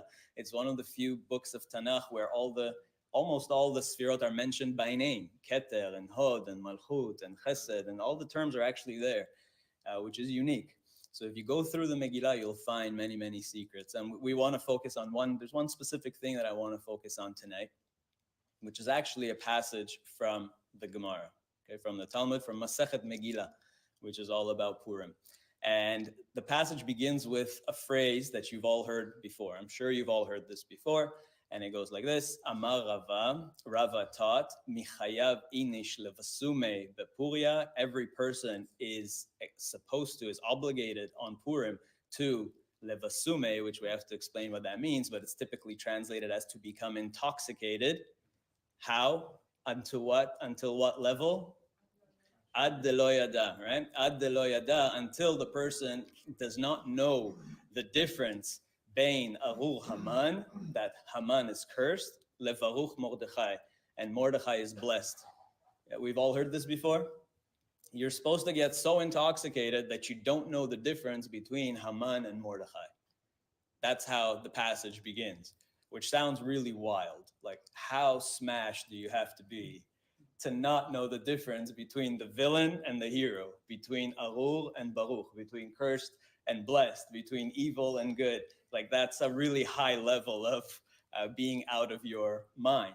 So what does this really mean? So we want to break this down, this phrase. And then as it continues, it continues with a story, which is maybe a little bit less well known. And the story is absolutely bizarre. So I'm going to read the story to you, and then we're going to have to make sense of it, because the pshat of the story doesn't make any sense. So this is the story. It says, the same Rava, the Rabbi Zera. I should note here that in some versions of the text, it might say Rabbah. And for those who have studied Gemara before, Rava and Rabbah are two different people. But for those who know the people in the Gemara, I believe the proper reading here should be Rava, as we'll see, as we'll learn from other places. If you compare it to other places in the Gemara, just as a side note for those who are familiar with Gemara learning, in case somebody asks me, why did you say Rava? In my text, I saw it said Rabbah. The proper reading, I believe, should be Rava here, and it'll become clear why. So anyway, Rava and Rabbi Zera, it says, Avadu Seudat Purim. So one time they had a Purim feast together, and Ibasum, and again that word, they became seemingly under the influence or intoxicated. And it continues and says, Kam Rava and Shachtei le Rabbi Zera. Rava arose and shechted Rabbi Zera. He shechted him. It's like he killed him. What? Like, what's going on? Two rabbis are having a Purim feast together, and Rava seemingly, that seems to be the pshat, that he killed him. That makes no sense. What is going on here? He shechted him. And lemachar, what happened the next day? Baye rachame ve'achaye. He prayed and he revived him. Rava resurrected Rabbi Zera. He brought him back to life in the morning. So it almost seems to be like they got super drunk. He woke up in the morning, Rava hungover, and saw Rabbi Zera dead and resurrected him. That seems to be the inexplicable pshat, the simple reading that the Gemara is giving us. And the story continues and says, Leshana, the following year, Amarle, so one of them told the other, it's not clear who, Neiti Mar v'Nav Purim. Let's do it again. Let's have another Sudat Purim the following year. Let's do it again. It was such a great party last year. Let's do it again. And Amarle, and the reply was, Lo bechol sha'ata v'sha'ata mitrachish nisa. Not every time is there a miracle. So it seems like, yeah, I don't think so. I don't think we're going to do this again when I died and had to be resurrected back to life. So that's the story. It's a short little passage. What does this mean? Right? Like, what does it mean when Rava taught that you should get so bisume, whatever that means? So that's the story. It's a short little passage. What does this mean? Right? Like, what does it mean when Rava taught that you should get so bisume, whatever that means, until you don't know the difference between Arur Aman and Baruch Mordechai. And then seemingly they get drunk, these two rabbis. One kills the other and then revives. The word bisume, it's from Musam, from says, herb. hey, let's do it again. Spice. Why would you want to do that again? And the other one says, maybe not this year. Let's hold off this year. So let's explain the story. What's going on here? How could one rabbi kill anybody? I think all of us, even if we got extremely drunk, we wouldn't get to the point where we actually would kill somebody, God forbid. Doesn't make sense. So we have to really understand what is this word besume. Also, why does the Gemara use the word shecht? It says he shechted him. That's not typical language for the Gemara, because in Aramaic, the word to kill is not shecht. What's the word for killing? Anybody know? Katal, right? Katal. Katal is to kill in Aramaic. Usually when the Gemara says something about killing, the proper word is katal. And here it says shecht. He shechted him. That's also strange. So we want to explore these two words. What is besume and what is shecht and what is going on? So Rava is our main character here. And if we go to another place in the Gemara in Sanhedrin, it says something about Rava over there. Amar Rava, I ba'u tzadike baru alma. If the righteous want to, they can create worlds. The righteous can create whole worlds. And it gives a verse. How do we know? Shene'emar, there's a verse in Isaiah, and the verse in Yeshayahu says, Ki im avonotechem hayu mavdilim beinchem leven Elohechem, v'chatotechem istiru panim mikem. So basically the verse is saying that what separates you from Hashem is your sins. And if you don't have sins, nothing would separate you from Hashem. It's like you'd be one with God. And so based on that, Rava says, if you're a tzaddik and you have no sins, it's like you will be filled with divine power. Just like God can create worlds, you will be able to create worlds. And Rava was a huge mystic. We know from here and from other places that Rava was a huge mystic, and he had the power to create. The Gemara continues and says, the very next verse, Rava bara gavra. Another very famous phrase in the Gemara, that Rava was able to create, he created a golem. He was able to create a being somehow. Rava bara gavra. Some people say that's where abracadabra comes from. It sounds like abracadabra. It sounds very magical. The word abracadabra itself, some say the root of it is from Hebrew or Aramaic, evra kedibra. I will create as I speak. Because we know God spoke the universe into existence, and our speech has incredible power. In Hebrew, to speak, a word is a davar, and also a thing is a davar, because everything that exists was brought into existence by God's word. Bidvar Hashem shamayim na'asu. We say that in our prayers all the time, that through the word of God, everything came into existence. God spoke the universe into existence. What separates us from the rest of life on earth is that we are a medaber, that humans are able to communicate like God. So that word davar is really important, that we have the power to create through speech. And it seems like, so the abracadabra comes from that root, evra kedibra, that I will create as I speak. And Rava was able to seemingly create this golem. And what did he do with the golem? Shadare lekame de Rabbi Zeira. So again, it's Rabbi Zeira. The same Rava and Rabbi Zeira that are in the first passage we quoted, he sent this golem as a messenger to Rabbi Zeira, and havaka mishtaye be'adeh velo havaka me'ader le. So Rabbi Zeira spoke to him, to this golem, and the golem couldn't reply, because the golem can't speak. The golem has no soul. The golem is not a medaber like a human. We have this divine power to speak that God gave us. The golem doesn't. So it was just like a figure, a lump of clay that he was able to animate. And Rabbi Zeira spoke to the golem, and the golem couldn't reply. So Rabbi Zeira said, yeah, you're not real. Amar le min chavraya at hadar leafrecha. So you were created by one of the sages. You're not real. Go back to the dust.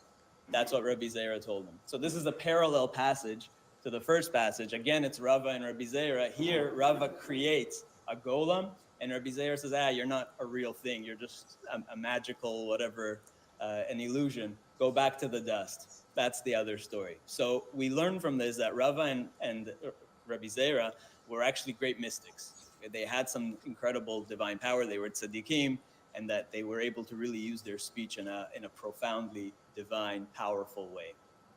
And we know from other places in the Talmud and the Zohar that these tzaddikim, especially back then, were able to elevate their souls. They were able to learn Torah on such a deep level and meditate upon the Torah so deeply that they were able to ascend to the heavens, right? Which they called to the Pardes, to the heavenly orchard. And maybe some of you have heard of the famous story of Arba'a shenichnasu bePardes. You've heard of the story that there were 4 rabbis that around the same time, maybe a generation or two earlier, that were able to go up to heaven, right? And it's in Masechet Chagiga. It says, Tanu Rabbanan, Arba'a nichnasu bePardes. 4 great sages were able to go up to heaven, and their names were, anybody remember their names? Who were? Rabbi Akiva was the last. Who else? Acher, Elisha ben Avuya, who became Acher. Who else? And 2 Shimons, Ben Zoma and Ben Azai. So Ben Azai u Ben Zoma, Acher, which is Elisha ben Avuya, ve Rabbi Akiva. So Amar lahem Rabbi Akiva told him, he gave them a little warning and he gave them a little advice. We'll skip that. And then what happened? Ben Azai hetzitz vamet. Ben Azai went up to the heavens. He saw this incredible vision. He beheld the divine presence, and he never came back. His soul just stayed up there. Vamet, hetzitz vamet. He never came back. And then Ben Zoma hetzitz venifga. He beheld the divine vision. He went up to heaven, and then he was injured. He was like mentally injured. And the Gemara later says that he was like up on the Temple Mount, and another rabbi saw him and said, hey, Ben Zoma, how's it going? We haven't seen you in a while. And he says, hey, the difference between heaven and earth, between the upper waters and the lower waters is just like a few finger breaths, you know. And the rabbi said, Ben Zoma adayin b'chutz. He's still up there. He never really came back. And the Gemara also tells us that he passed away shortly after that. And then Acher, 𐤐𤒃 bintiot, he kind of left the path. He was so blown away by what he saw that he became a heretic, that he went off the derech. And only Rabbi Akiva nichnas b'shalom ve'yatza b'shalom, that he was able to come out in peace. So we know from this that the sages at the time were able to learn Torah on a very high level. And we know that Pardes itself stands for the 4 levels of how we're supposed to learn Torah. Pshat, the P of Pardes, the Pei is Pshat, which is a simple reading. And the Remez is the allusions and the kind of reading between the lines. And the Drash is the metaphorical and the analogies and allegories. We'll and finish finally, up in a moment. Samech is the Sod. So you have Pardes, Sod means the secret. So altogether, you have Pardes. And really, we're all supposed to learn Torah on all 4 levels, go as deep as we can. So that's what we're doing tonight. We read that story of Rabbi and Rabbi Zera on the Pshat level, and we want to take it down to the Sod level. Like, what does that really mean? Because we are supposed to learn Torah on all 4 levels. And the Arizal, who was a great mystic himself, said that if you don't learn Torah on all 4 levels, then you haven't fulfilled the mitzvah of learning Torah even. He goes that far. And the Chida said it a different way. He said, if you're only going to learn Pshat, Remez, Drash, and you're not going to learn Sod, what's the problem? The Pardes, if you take the Samech out of the Pardes, what are you left with? You're just left with Pered. Separation. So a Pered is a mule, so the Chida had that. Never mind. I mean, they were mystics that they wanted to encourage people to learn more deeply. The idea is that the Pshat stories are important. You have to learn all 4 levels, right? Some people are only Sod. That's also not good, right? Sfardis have that problem. Sometimes we do too much of the Sod. They say that Sfarad, what's Sfarad? It's like Pardes. Samech Pei Reish Dalet, Sfarad. The Samech came first. The Sod came first. Before you even have the Pshat, Remez, Drash, you already have the Sod. So you don't want to be too much in the Sod, right? You still have to go in order. You have to do Pshat, Remez, Drash, Sod. But the idea is that you can't go your whole life learning just Pshat. We all go to shul every Shabbat. You read the weekly Parsha. You do that year after year after year. Each year, you should be going deeper, right? If you're always just reading the Pshat, we get it. You've been doing that since you were 5 years old. You go deeper. So the idea is to go to the Sod eventually, to work your way up to the Sod. That's the meaning of Pardes. So these 4 also went up. Rabbi Akiva and Elisha ben Avuya and Ben Azai and Ben Zoma, they were also great mystics, and they were able to go up to the heavenly realms to Pardes. And so going back to Rabbi and Rabbi Zera, they were engaged in the same kind of thing. They were learning Torah on Purim on a very deep level. What they were trying to do is actually ascend to Pardes. And this is really the meaning of that story. Because if you look at the word chayav levasume, a person has to be levasu. What is the root of that word of besume? What does that mean? Beit samech mem. What does that mean? Shrugged. Bosem. What is a bosem? Bosem is like a fragrance. It's something aromatic. Bosem.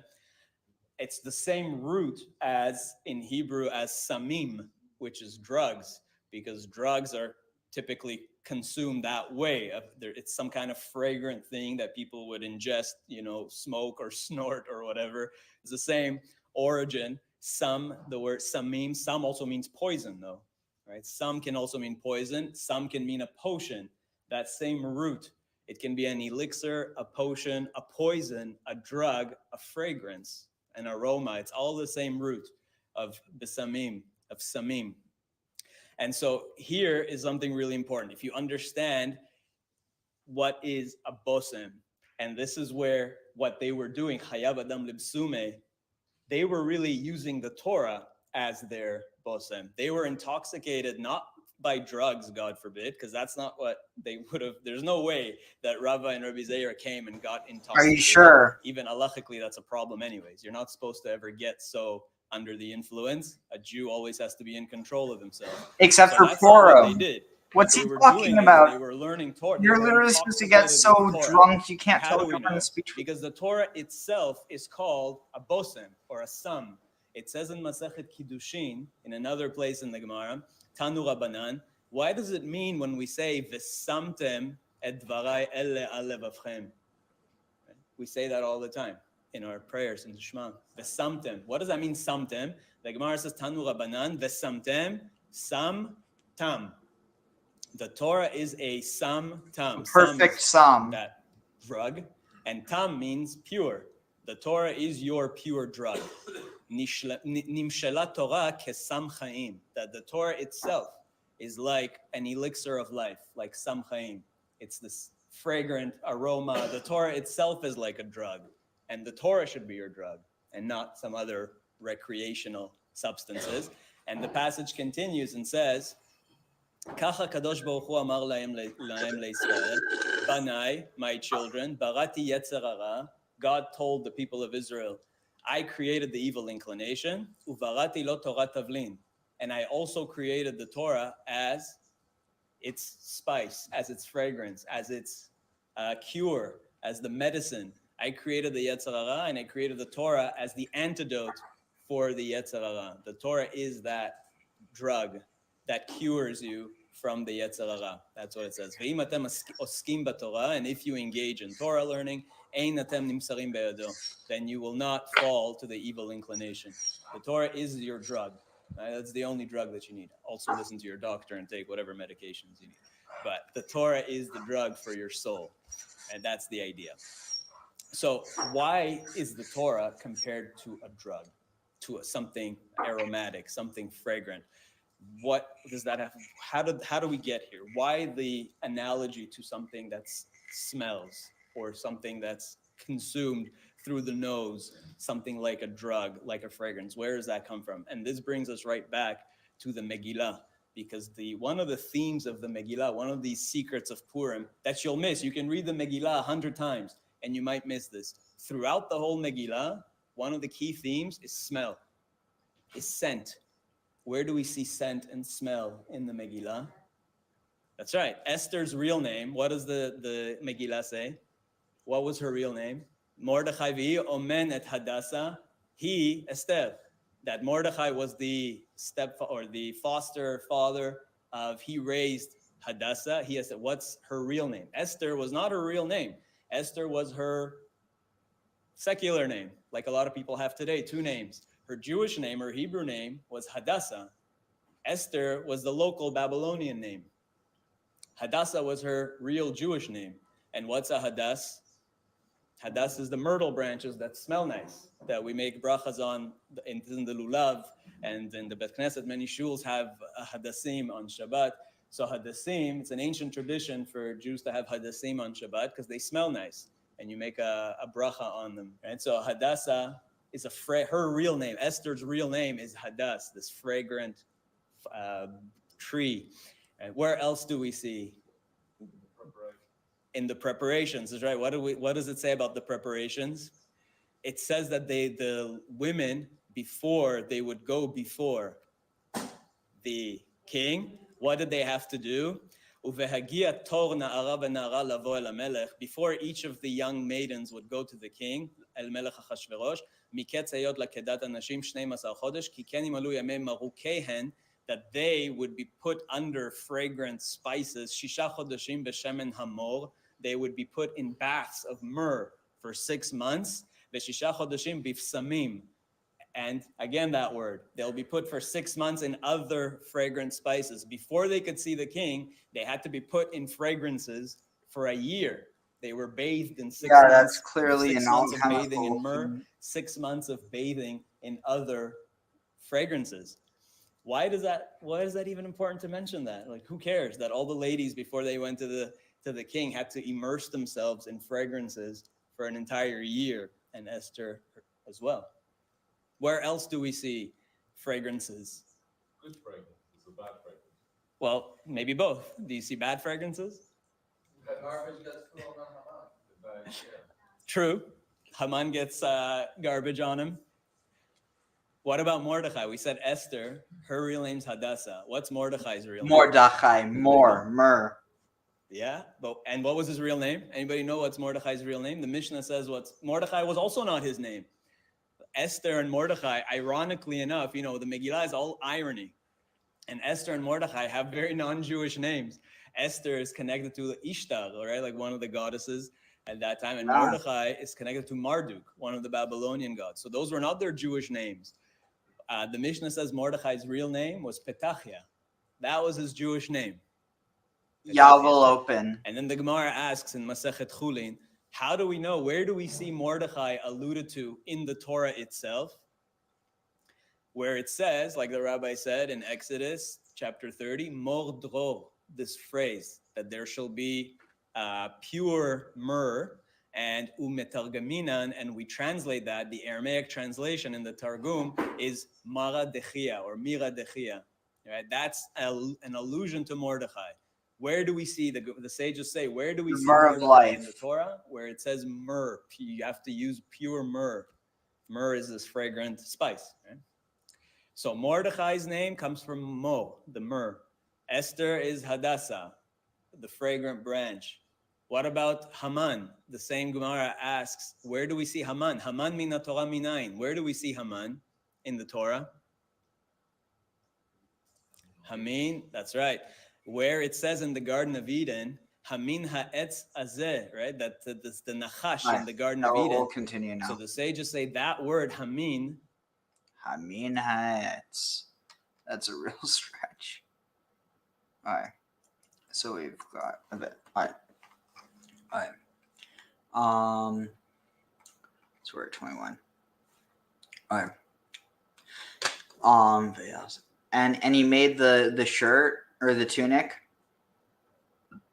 of the ephod, a work of a weaver,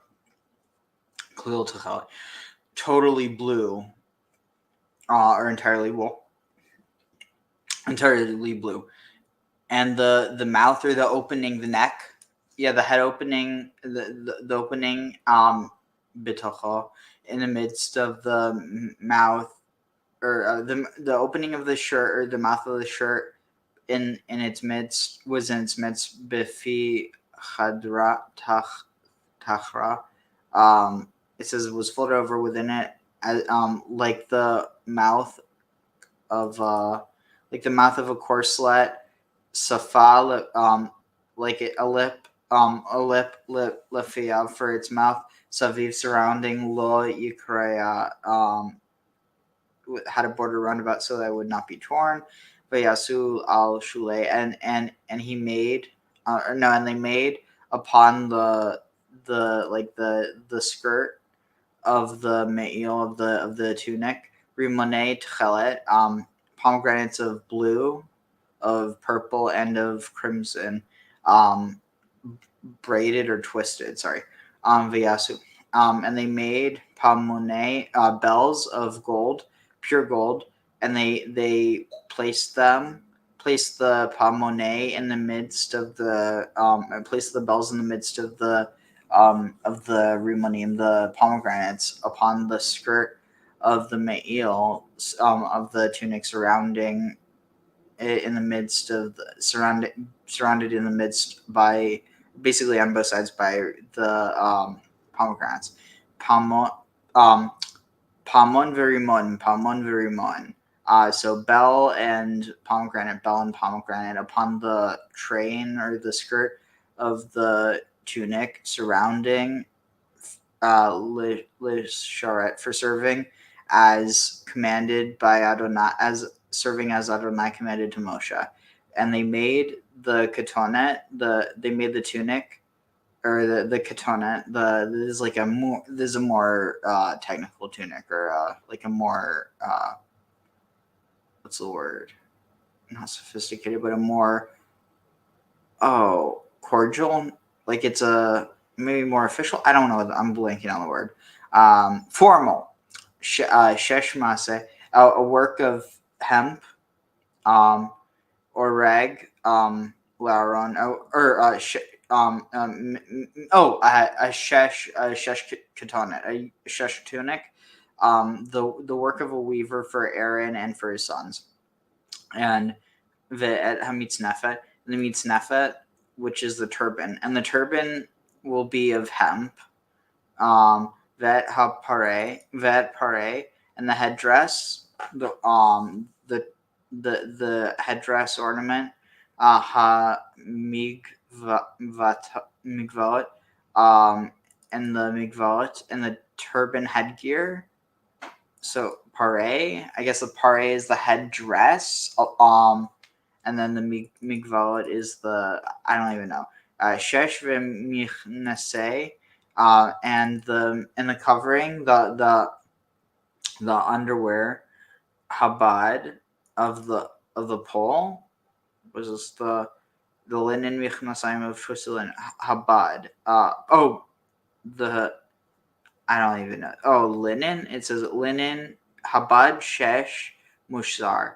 So this seems like it's saying woven together, it'll be linen and hemp, which is interesting. There's more shaznets.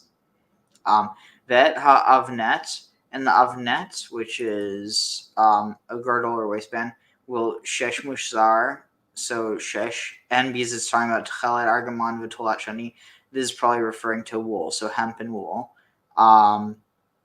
So blue, purple, crimson, the work of a rokem, the work of a variegator or a color mixer, kaishir tziva, as Adonai commanded of Moshe, vayasu at tzitz, and you were to make tzitz, nezer hakodesh, nezer, a consecrated or crown of a holy crown, or the holy crown of zahav, gold, of pure gold, vaitovu, and you are to inscribe upon it michtav, writing, or an engraving, pituche, at the opening of the as a pitu patach, pituach, as an engraving. Interesting is almost like this idea. It seemed like there's this idea of like the opening, like an opening engraving, like, opening the mouth, which I don't know. I'm struggling here. Engraving, wood overlaid with metal, doesn't really say. Chotam. Pituche chotam. Maybe it's like the opening or doorway chotams, which is engravings. I don't know. Kodesh ladonai, so holy to the Lord. Vayitnu alav, and placed upon it, and you are to place upon it patil techelet, a thread or a string of blue, latet, to give, al hamitznefet, or to place upon the mitznefet, the turban, milmala, from above, as kasher tziva Adonai, as Yadonai commanded Moshe.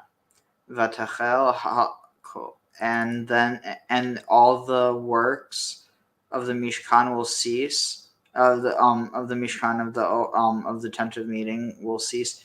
Ve'asu b'nei, and the children of Israel will do kachol asher, will do like all as they were commanded, as Adonai commanded Moshe. Thus they will do. Vayivu, and they brought the Mishkan to Moses, the tent of the meeting, and all its vessels, its hooks, its hooks and its planks, bericho, and its reams, its bars, and its columns or pillars, and its sockets or bases, pedestals. And the covering of the skin of dyed rams, and the covering of the skin of the dolphins or tachashim, and the prochet, and the veil, the veil covering, the ark of the testimony, and its poles, and the kaporet, the mercy seat, and the shulchan, and the table, and all its vessels, and the lechem apanim, and the showbread, or the bread of the presence, and the menorah, and the menorah hatorah, the pure menorah, at Nerotea, and its candles, and its lamps, nerot ma'archa. It's lamps. It's battle line or ranked or road lamps. I'm going to add this to and all its vessel and all her vessels, and the oil of illumination. Interesting. Is there a way I can? Okay, so let's see. Lamps of the row. Commentary. I wonder if we'll find anything interesting on this.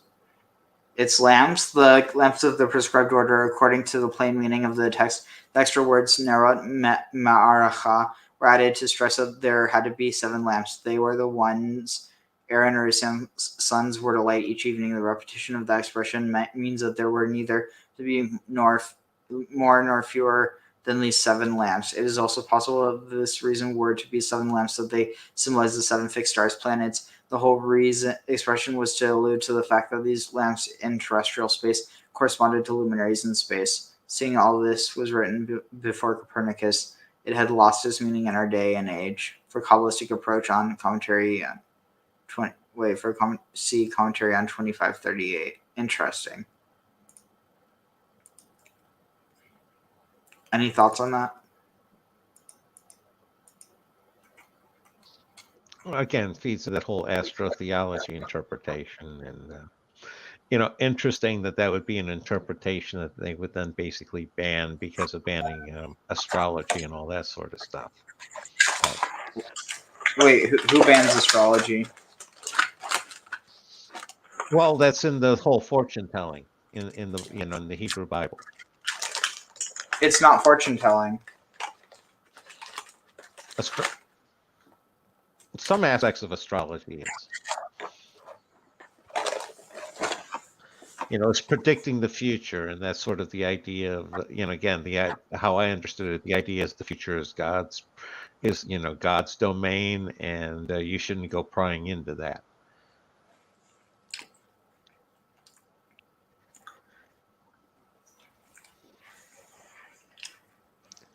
I mean, like, for instance, there's plenty of astrology, I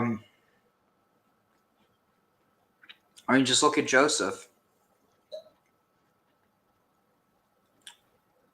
Yeah, no, that's what I'm saying is that was written in there at one point, and it's clearly an interpretation. But when you get to the sign of the monarchy, you got Saul and the Witch of Endor, which thankfully they left the Ewoks out of the Bible. But wait, what do you mean? Then I thought they were there. It was only implied. I mean, they left them out explicitly. But by that point in time, in the time of the monarchy, it seems like that was the time that the prohibition on the fortune telling and the necromancy and astrology was when that went into effect. Yep. Again, just saying how I learned it. I could be off on a bunch of that. No, sorry, I'm just trying to multitask. Let's see. So, commentary. What commentary? They're saying that's on 38, but I don't see any. Let's see. Oh, I guess we could just. Yeah. Open.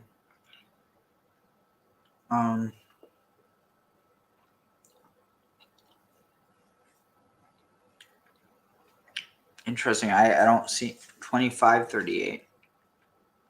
Oh. Let's see.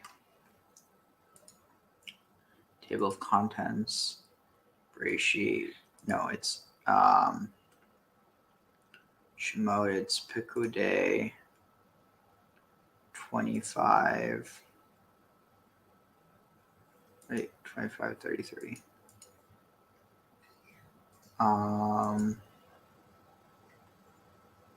2533.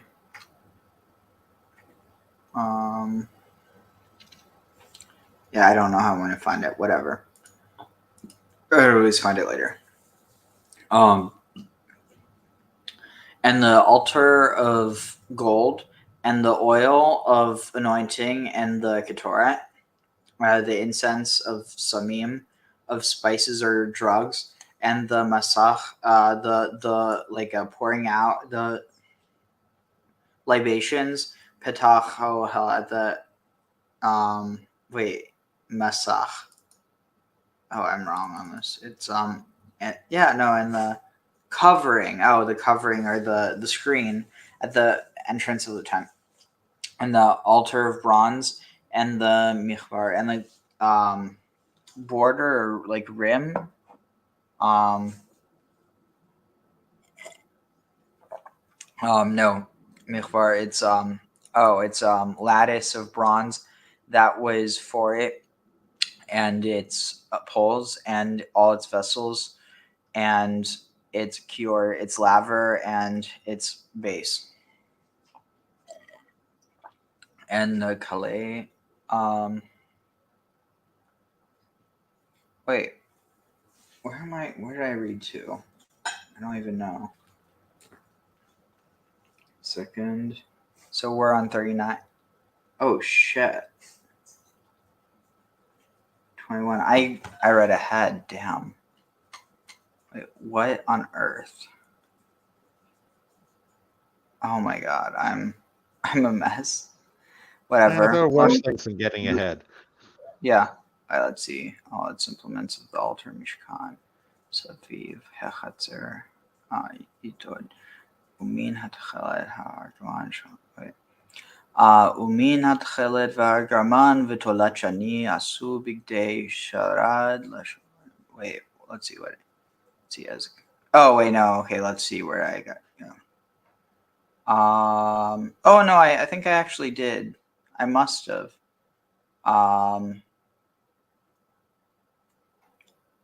Let's see.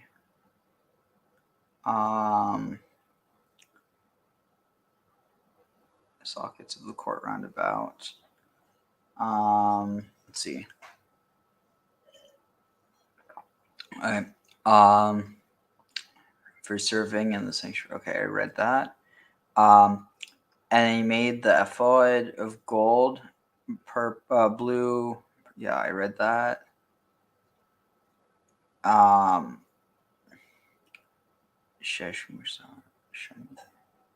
made the ephod of gold, of blue, of purple, of crimson, of hemp, twisted hemp. And they beat out the pachei, the plates of gold, and kitzetz petilim, and they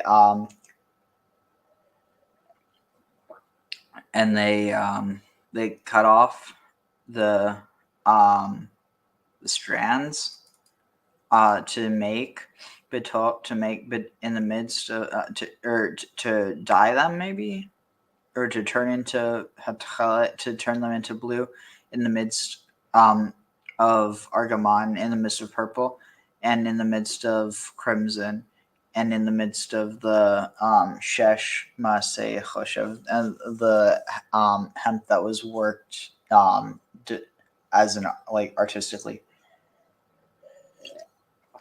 Ketafot asulo, their shoulders they made for them.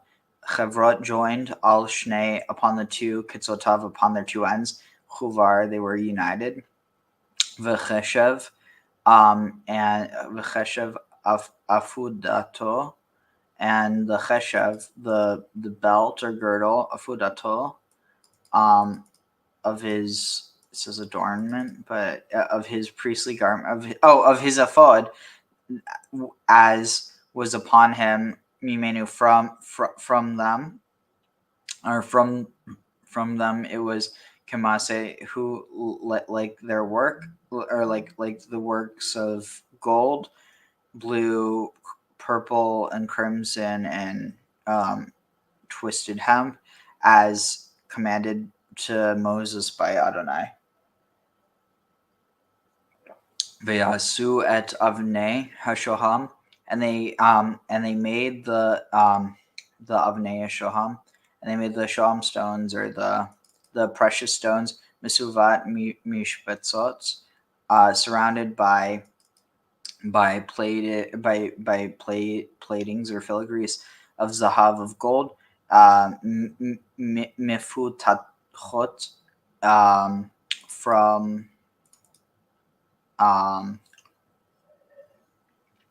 open, let's see, like, engraved with engravings of with engraved with with engravings of upon the names of the children of Israel. And he placed them upon the kitafot, upon the shoulders of the ephod of Nei Zikaron, stones of remembrance, Livnei Yisrael, for the children of Israel, Kasher Tzivah, just as commanded Adonai at Moshe, just as Adonai commanded of Moshe. Vaya'as et Aharon. All right, let's see. So let me just figure out where we're at. So so we start off with 8. So we're 38:21. Okay, so I remember reading all of this. So let's see. Once I get caught up, okay, so we'll be way ahead. That's good, at least. All right.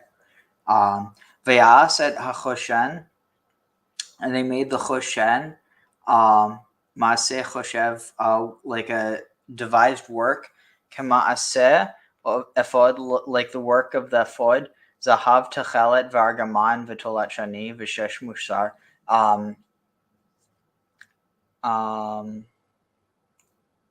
right, wait. So let's see. Yeah. Okay. Where are we? Shesh musar. So they made it of gold, of blue, purple, red, and twisted hemp. Ravua haya, it was square. Kapul, doubled over. They made it. And the choshen zeret, its span. Wait, a span was its length, and a span was its width. Folded over. Vayimalu bo, and it was. Then they filled in Arba'a Ture with 4 rows, Evan Tur, of stones. Ture Evan, the rows of stone, a row, and they filled it with 4 rows of stone. A row, Odem, which is carnelian, or like literally means red. Pita, probably peridot. This is topaz or chrysolite, and then Odem, it says ruby or carnelian. You got redness, and then Pita is just as precious stone. Bracket, probably emerald. Emerald. From flashing. Hatur ha'echad, that was the first row. Hatur hasheni, nofech, sapir, v'yahalom. The second row was nofech, which is like a carbuncle, I think it is, but it's like a in my understanding, it's probably garnet. Probably an emerald, turquoise, ruby, or carbuncle. I think carbuncle is supposed to. I'm not sure, but I think it's garnet because it's supposed to look like ember, kind of, or like I forget exactly how to describe it, but sapphire, which is sapphire, but literally lapis lazuli, because before the Roman Empire, they didn't have access to sapphires. V'yahalom and diamond. Perhaps the jasper, onyx, or diamond, but it's most likely diamond. Hatur hashlishi, the third row. Leshem, ligurion, lynx urine, but literally amber. Hyacinth or ligure, which is amber, because they thought it was from hardened lynx urine. Chavo, agate, ve'achlama, and amethyst. Hatur haravi'i, the fourth row. Tarshish, turquoise, I think, is one of the things. Turquoise, chrysolite, yellow jasper, other yellow colored stone. Oh, I think another one they think is yellow jasper. I think topaz might be another one they think. Shoham, I forget what shoham is. I think it's onyx. Yeah, I think it's onyx, they think. Vayashifa and jasper. Musavot, surrounding mishpatzot, or surrounding them like settings or filigrees. Zahav bimiluatam, gold in their settings or gold in their fillings. Behavanim, and the stones, al shemot were according to the names of the Bnei Israel, the children of Israel. Hena shtem esre, behold the 12 names upon, or the 12 upon, behold 12 upon the names of the engravings, and a man upon his name, or each according to their name. Lishneim asar, according to their name for the 10 tribes. Vayasu al hachoshen, and they made upon the choshen sharshoret, chains, or chains, gevulot, bordering maaseh, the works of ovot, the works of cords, ropes, for it says the braid works. Zahav tahor, of pure gold. V'yasu shtei mishbetzot, and they made 2 mishbetzot. What's this? They made 2 settings of gold. Ushtei tavot, and 2 rings of gold. Zahav. Vayitnu, and they gave the 2 rings upon the 2 ends of the choshen, or the 2 ketzot. This is settings, but ketzot is ends, I think. Yeah, 2 extremities. Vayitnu, and they gave shtei havotot, and they gave 2 cords, or two braids of gold upon the 2 rings upon the ends of the choshen. Ve'et shtei ketzot, and the 2 ends, shtei havotot, the 2 braids, they placed upon the 2 hamishbetzot, the 2 settings. Vayitnum, and they placed them upon kitfot, upon the shoulders of the ephod. Elmo, across from panav, across from its face. I don't know, place them on shoulder straps of the ephod, on its face. I don't even know what it's trying to say. Vayasu shtei, and they made 2 rings of gold, and they placed them upon the 2 ends, the choshen, all on the lips, or on the edges that were across from the ephod of its housing. Baita, I don't know, inwards in itself. Wait, let's see. Wait, Vayir Kisu. Okay, where did I start? Vayas. Okay, so that's where Vayasu shtei tavot. Okay, here. And they Vayasu shtei tavot, and they made 2 rings of gold.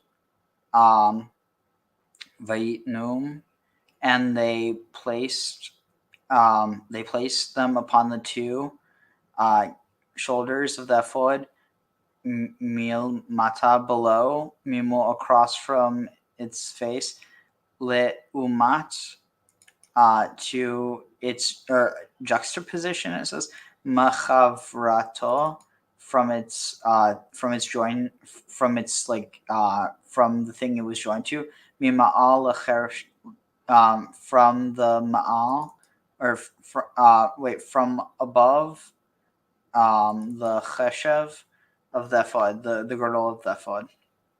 Vayir Kisu, and they bound the choshen mitvaotav, from the tavot, from the rings of the tavot.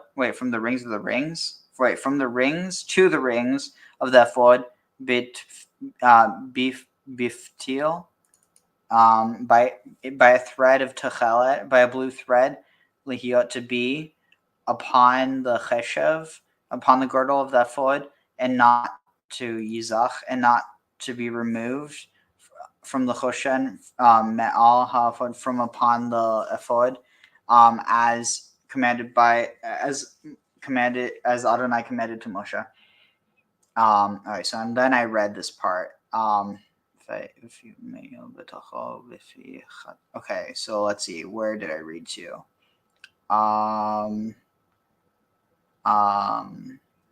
Partition. Okay. See a copper altar. Okay, so garments of the sons, banav lechahen. Let's see.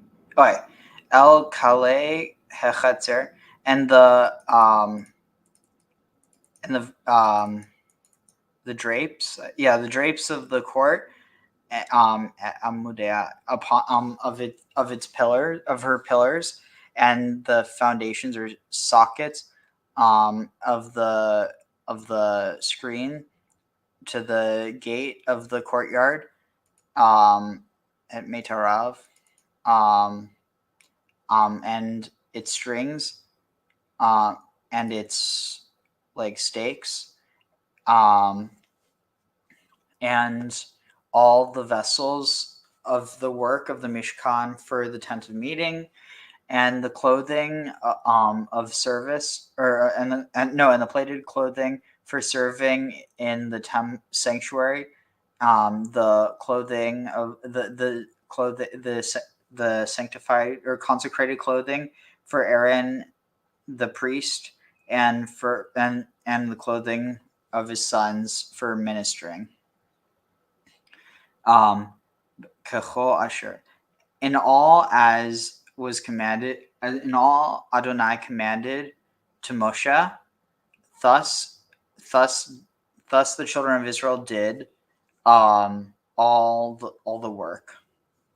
Vayira, and Moshe saw the children of Israel, et kol ha-malacha, saw all the work, and beheld vehine asu, and he beheld Otah kasher, and he behold you, and behold Otah, behold that as Adonai had commanded. Thus, kasher tiva Adonai ken asu v'yavarech Otah Moshe, as commanded by Adonai, thus they did, and Moses blessed them. Okay, let me see where I'm at. So we're now at 40. So this is, oh shit, wow. Okay, so we're on 5th. Sweet. It was a happy accident. So I'm about to finish up. I'm just going to take like probably just 2 more dabs, then I'm going to head off. So any thoughts on that in the meantime? No, just other than it sounds like it's Aaron and his brood are getting set up pretty sweet for the temple.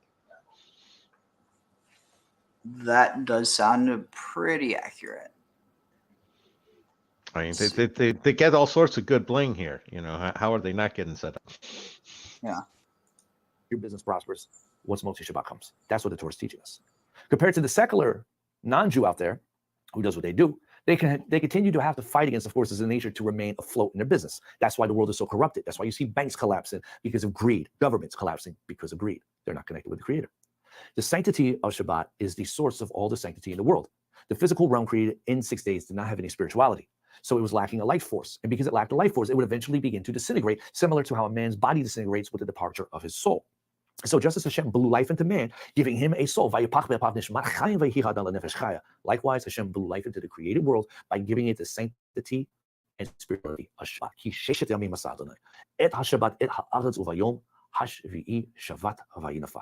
So without Shabbat, the world has no existence.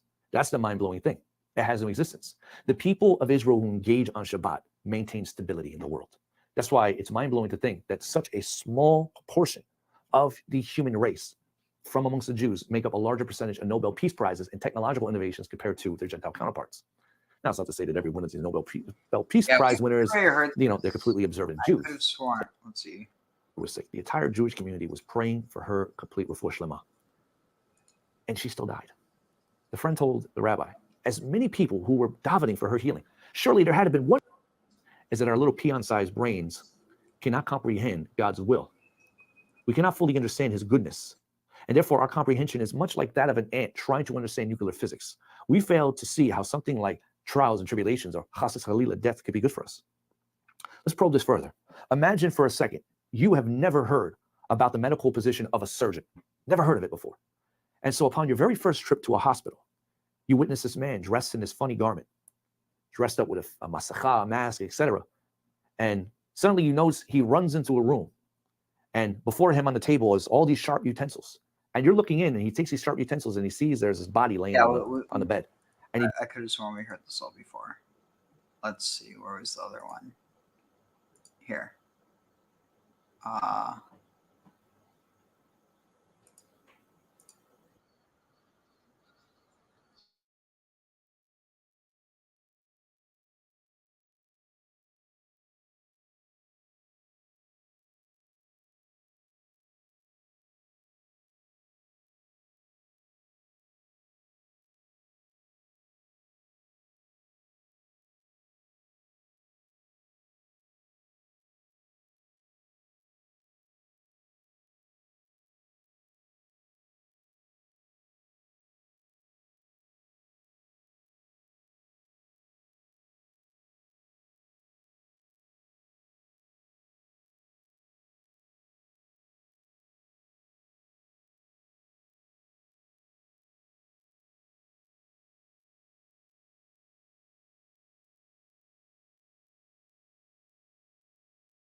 You don't have any sound coming out, Ariel.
Oh, dang.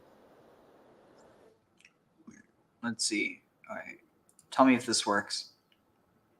Hello, everybody. I'm Tommy G. Today, we're Now? celebrating the Jewish. You have a winner.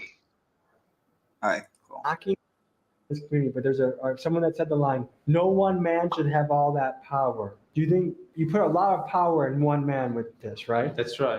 What do you think of that? In scripture, we speak about often the different types, models for leadership, different paradigms, what a leader is, really. And spirituality, you can speak often about yad chazaka, which means a strong hand. You could be a leader, a tyrant, so to speak. That's not a positive thing. We're speaking about Yad Rama, to lead a people in an upraised hand. And that means, famously they used to say, Rabbi Lord Jonathan Sacks used to say that, great leaders, they have lots of followers. Over here it was different. This is a leader that created leaders. That's something just, phenomenal, just to think about that, the depth. It's a very, very powerful concept. I see that he's giving business advice right here and talking about money. That's right. Was he a wealthy man? The Rebbe was the wealthiest person in the world spiritually and materially and everything, you name it. We're not speaking. Was he a billionaire? We're not speaking here about material wealth in the sense of, how many zeros you got in your bank account. We're speaking about a person whose entire life is devoted 100% to the Almighty. That means every single second of the day, there's not one thought that crosses the Rebbe's mind. Maybe I need to do this. Should I do this? Should I do that? That it didn't exist. You're speaking about a person whose life is Hashem, whose life is God. Did he have a wife?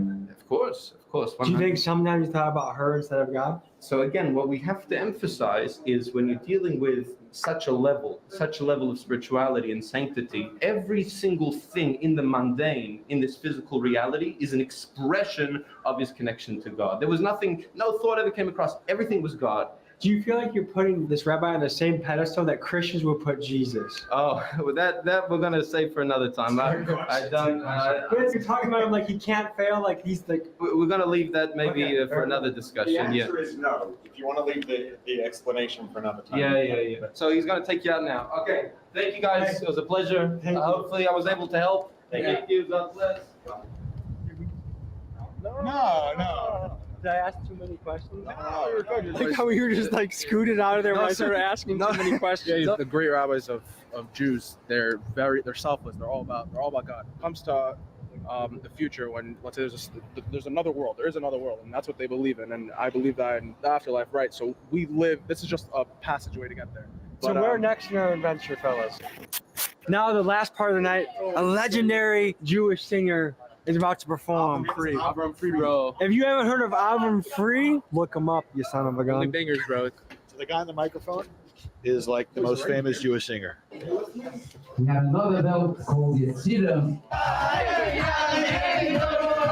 Shortly after arriving, we were instructed to no longer film because this was a very exclusive gathering with one of the most famous Jewish singers of all time there. So we respected their wishes and enjoyed the music with the camera off. All right, folks, what a wonderful night. Community, experience, love, food, celebration. Man, we had a great time here. Any final thoughts? If you have an interesting story, an interesting community, if you have some people or some things that you want to put on, hit up Tommy G. He will come with respect, with positivity, with professionalism. We'll get the job done. He's got a great crew. So if you're sitting there and you've been watching his stuff and you're saying, man, Tommy G would totally tell my story in an amazing way, do it. I did it, and look how it worked out for me. I love you guys. We'll see you next week. Gang, gang, baby. Word Hamin, if you change the nikud, it's the same letter, spells Haman. So the sages say, where do you find Haman alluded to in the Torah itself? From Hamin ha'etz, from the tree when the Nachash spoke to Eve and enticed her to eat from the tree of knowledge. And here is the key to solving the whole puzzle of this whole smell thing. What is so important about scent? Why is the Torah compared to a spice? Right? Why is the Megillah so full of spices and fragrances? What is so special about drugs even and medications that they are called samim, besamim, that they heal us? Why is that? Why did God create such a world where tavlinim, where these fragrant things are like medicines that you can consume and heal yourself? What is the healing power of medicine? What is the ability of even recreational drugs, which we hope to avoid, which is like a shortcut some people take for elevation? But why does that exist? Why did God make recreational drugs? Why do such chemical substances exist? Why do such fragrances exist that can elevate you and give you this out-of-body experience? So the key is right here in Hamina Etzazeh, because the mystics say something really amazing. The Arizal and the Kabbalists say something really amazing. What happened in the Garden of Eden with Adam and Eve when they consumed from the forbidden fruit? How did they consume from the forbidden fruit? They heard the Nachash who enticed them. They listened to the advice of the Nachash. They saw, it says, the Torah says, they saw the tree, that it was good for eating. It says they saw the tree and they were enticed by that. They tasted it, right? They touched it, obviously. They plucked it off the tree, and they tasted it. But nowhere does it say that they smelled it. They never smelled the fruit. So the Kabbalists say something amazing. They say the only sense of the 5 major human senses that was not contaminated by the sin of the forbidden fruit is the sense of smell. Interesting. The sense of smell remained pure. All the other senses were used in Are you able that to hear this mistake also? of the forbidden fruit, and therefore all those senses contaminated. And all those senses have etz da'at tov vera, right? What does etz da'at tov vera mean? Da'at means knowledge, but on a deeper level, da'at means unification, to bring things together. Etz da'at tov vera means it's the unification of good and evil, of mixing things together. So with all other senses, there was all this good and evil mixed into it, and it became contaminated. But the sense of smell was not contaminated. It remained pure. And there's a direct channel using the sense of smell to the heavens. And that's why we see through henceforth in the Torah, constantly you'll miss this. You'll read the Torah 1,000 times and you'll miss this. But one of the most common things that we read over and over and over again in the Torah, much of the Torah is made up with sacrifices. And what does it say with the sacrifices? Starting with Noach and throughout throughout the whole 5 books of the Torah, all the way to Dvarim, it says you bring an offering. Why? Reach nechoach leHashem. What? It's a pleasant fragrance for God. And that refrain, you see it throughout the Torah over and over and over. It's one of the most common phrases in the Torah. Reach nechoach leHashem, reach nechoach leHashem, reach nechoach leHashem. Right? It's like, does God smell? Of course not. Nothing, God doesn't smell. But the idea of the fragrance of the sacrifice, that's what did the whole tikkun, the whole rectification of the sacrifice was not the sacrifice itself, but it was the fragrance, because that's what remains pure and uncontaminated and connects, that sense has so much power and connects heaven and earth. And what was the greatest mitzvah in the whole Torah? What was the holiest mitzvah, the greatest thing that a Jew could ever perform, the holiest service on the Jewish calendar in temple times? On Yom Kippur, what was the main service of Yom Kippur? Was when the ketoret, right? When the Kohen Gadol once a year would take the ketoret, the incense, the special mixture of incense, which had myrrh in it as well, and he would go into the Holy of Holies, and the smoke of the incense would fill the Holy of Holies, and he would breathe it in, and he would see a vision of God. And that was considered the climax of Yom Kippur. And again, it's all about smell. And through the sense of smell, the Kohen Gadol would be able to see God and then affect atonement for the entire nation. And then he would come out and he would be like this holy person, and people would see like rainbows and lightning. And, we all know from the Yom Kippur service, right? When the Kohen would come out of the Holy of Holies. That was the climax of the whole Yom Kippur service, was all about smell, right? All about scent. And by the way, in the Megillah, it's the same, because how does the Megillah begin? It says that Achashverosh threw a party. And what do our sages say about that party? What did Achashverosh do at that party? He dressed like the Kohen Gadol. You remember this? He specifically dressed like the Kohen Gadol and tried to mimic that ketoret procedure, what the Kohen Gadol would do once a year on the holiest day of the year.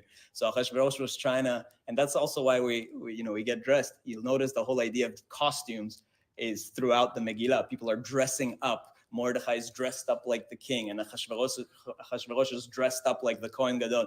Everybody is dressing up as something that they're really not. And Esther's dressed up like a queen, and there's all this dressing up going on. And it's one of the amazing things in Hebrew, as a quick aside.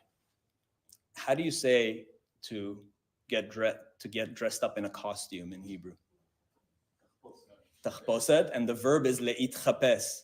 Now think about that for a second. What does that mean, le'itchapes? Le'it, any Hebrew, if you know like Hebrew grammar, anytime you have a Hebrew verb with lehit, what does that mean? It's reflexive. It means you do it to yourself, right? So le'it labesh means to dress yourself, right? Le'it rachetz, whatever. Anytime you add lehit, it means I'm doing it to myself. So what does that mean, le'it chapes? Right? Because if you take the lehit out and it's not reflexive anymore, what do you get left? What's left? Lechapes, right? To search. So le'itchapes literally is like to search for yourself, right? To find yourself, right? Who are you really? we all put on costumes every day, right? You have one costume at work, one costume at home, one costume when you're with your buddies, one costume with your spouse. Everybody puts on costumes, you know?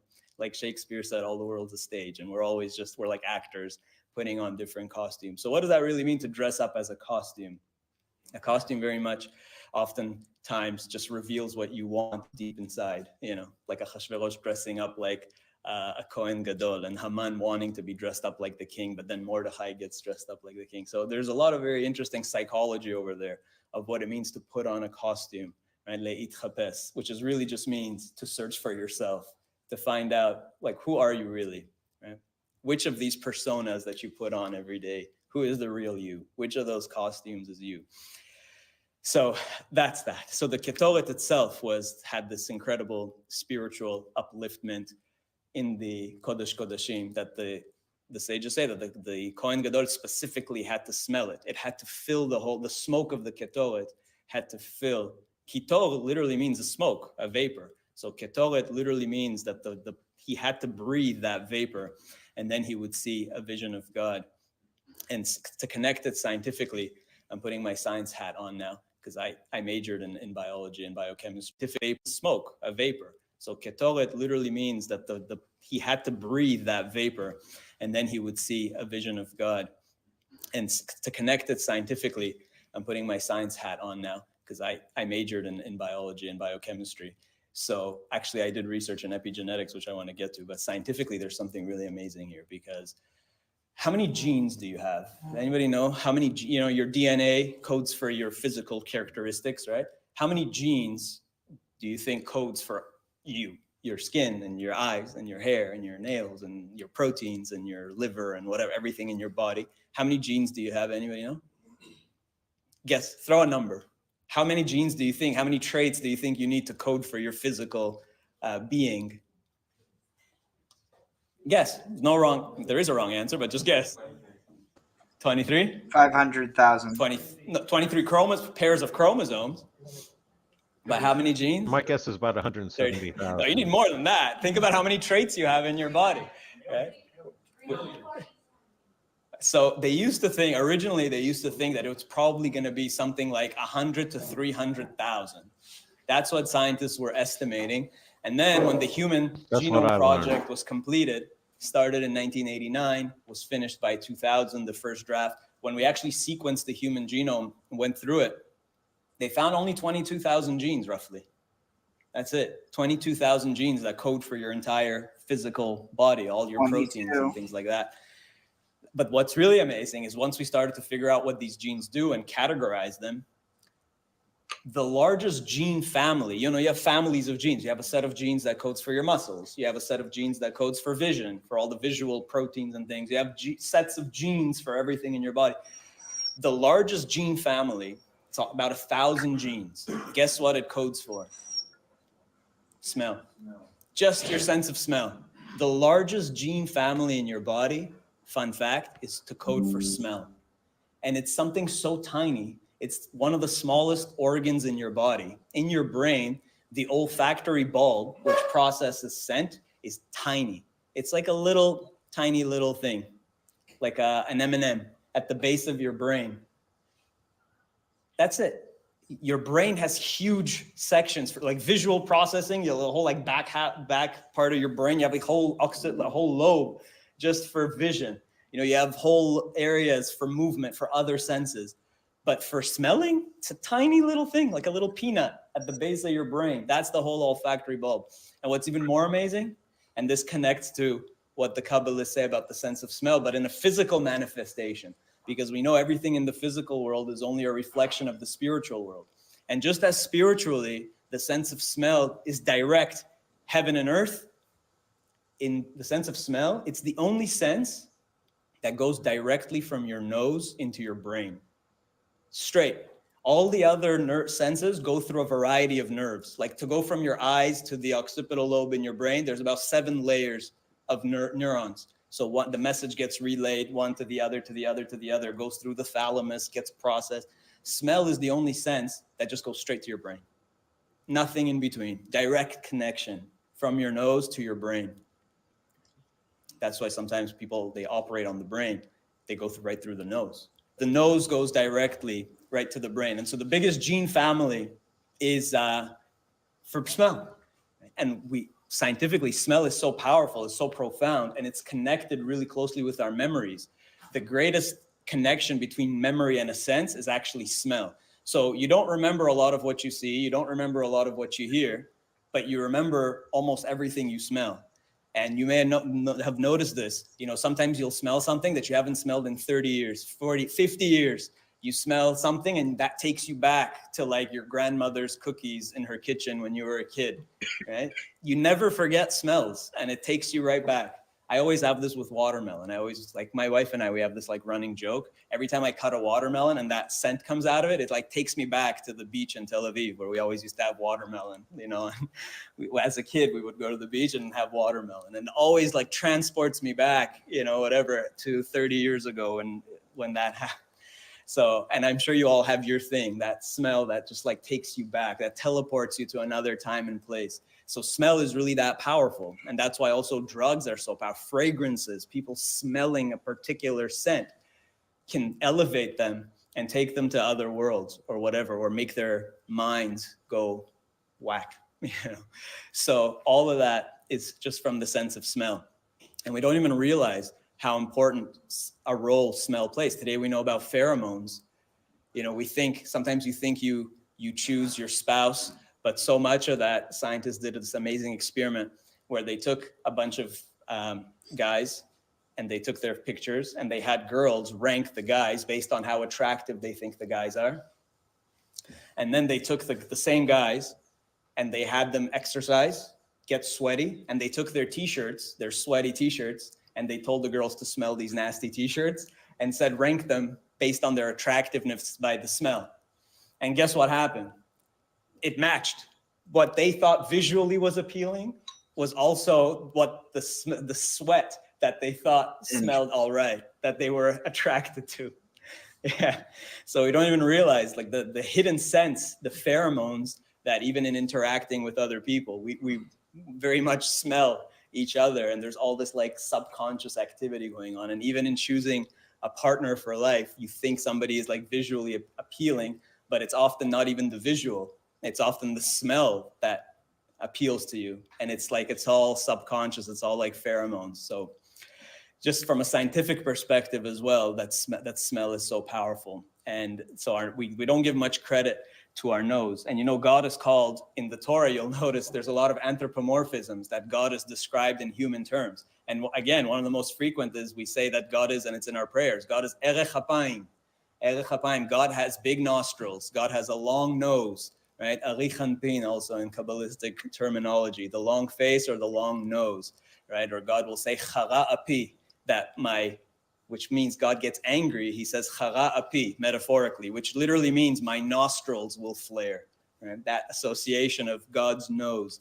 So God is called the long-nosed one, that he's erects, that he's very patient, he's long-suffering, that he's long-nosed. Some people say that's why Jews tend to have bigger noses. I don't know, but because we're mirroring God. We are like trying to be like emulating God in this world. So that even there we see that connection to the smell. And to finally, to our time, we're all expecting Mashiach. We're all expecting Geulah. And what does it say about Mashiach? The Gemara says something amazing in Sanhedrin. It says, Isaiah describes Mashiach as V'nacha alav ruach Hashem, the Spirit of God will rest upon him, ruach chokhmah ubina, wisdom, understanding, ruach etzah ugvura, and counsel and strength, ruach da'at, and he will have knowledge, ve'irat Hashem, and the fear of God. And then Isaiah continues in the next verse and says, ve'aricho be'irat Hashem. Ve'aricho be'irat Hashem. And the Gemara says, what does that mean, ve'aricho be'irat Hashem? That he will smell with the fear of God? That's what Isaiah seems to be saying. And guess who is here? Rava, the same Rava, which we have to go back to. Don't forget Rava and Rabbi Zera. We're coming back to that. The same Rava says, Rava Amar, the morach v'da'in, that Mashiach smells and judges. How do we know? Because Isaiah himself says, V'lo lemareh einav yishpot, that Mashiach will not judge by what he sees or by what he hears. So how will he judge? By what he smells. That Mashiach will smell and judge. That's what it says. And it even tells a little passage. You remember Bar Kokhba, Shimon Bar Kokhba, the guy who claimed to be Mashiach? Not that guy, a different guy who claimed to be Mashiach 1900 years ago. There was the Bar Kokhba revolt.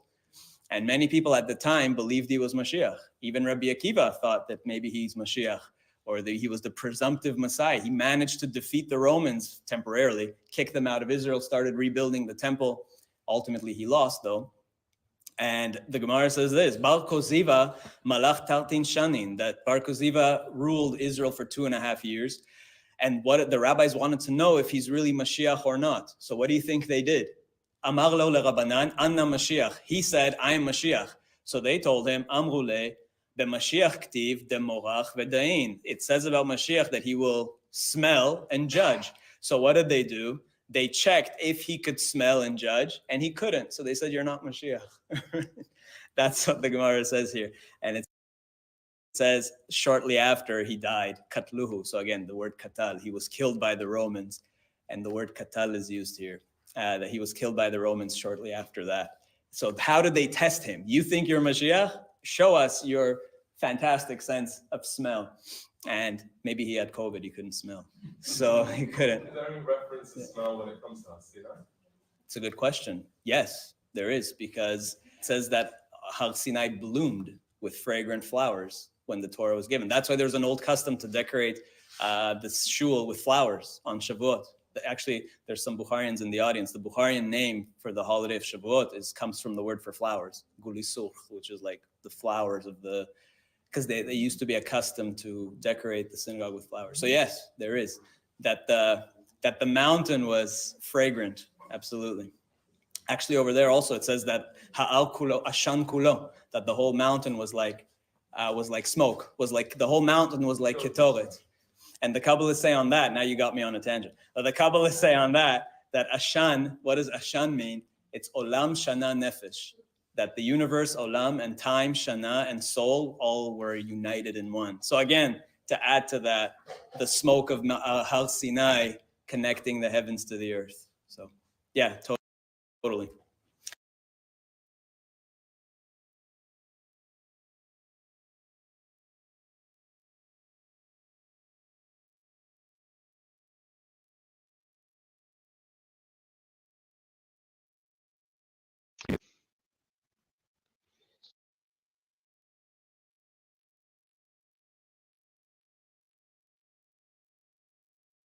Oh, I just realized I was muted, so that's a good place to end off. Anyway, Baruch atah Adonai Eloheinu melech haolam asher natan lanu Torat emet v'chayei olam nata v'tochenu Baruch atah Adonai noten haTorah.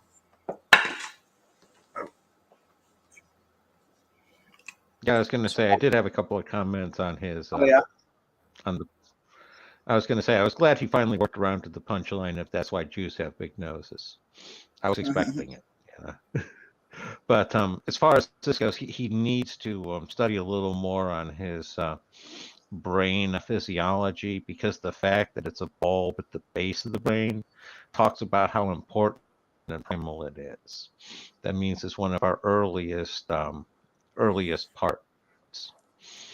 And again, the idea that, God can't smell is like, did you read the story of noses? I mean, not noses, Noah. The whole reason that God decided not to, destroy the earth again is he likes the smell of barbecue.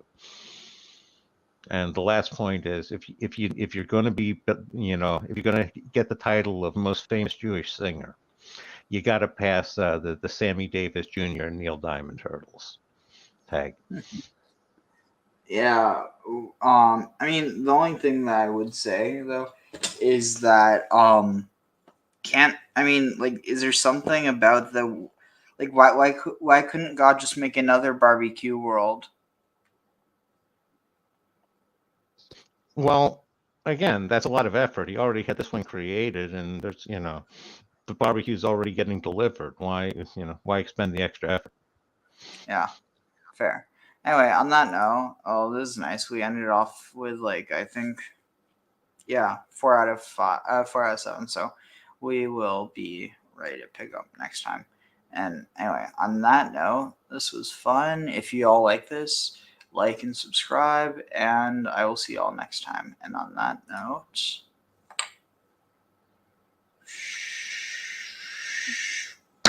want to tell the Rebbe the words of the new song that we're singing with Mashiach, right? So I'm just going to read him. Am Yisrael, have no fear. Mashiach will be here this year. We want Mashiach now. We don't want to wait. Okay?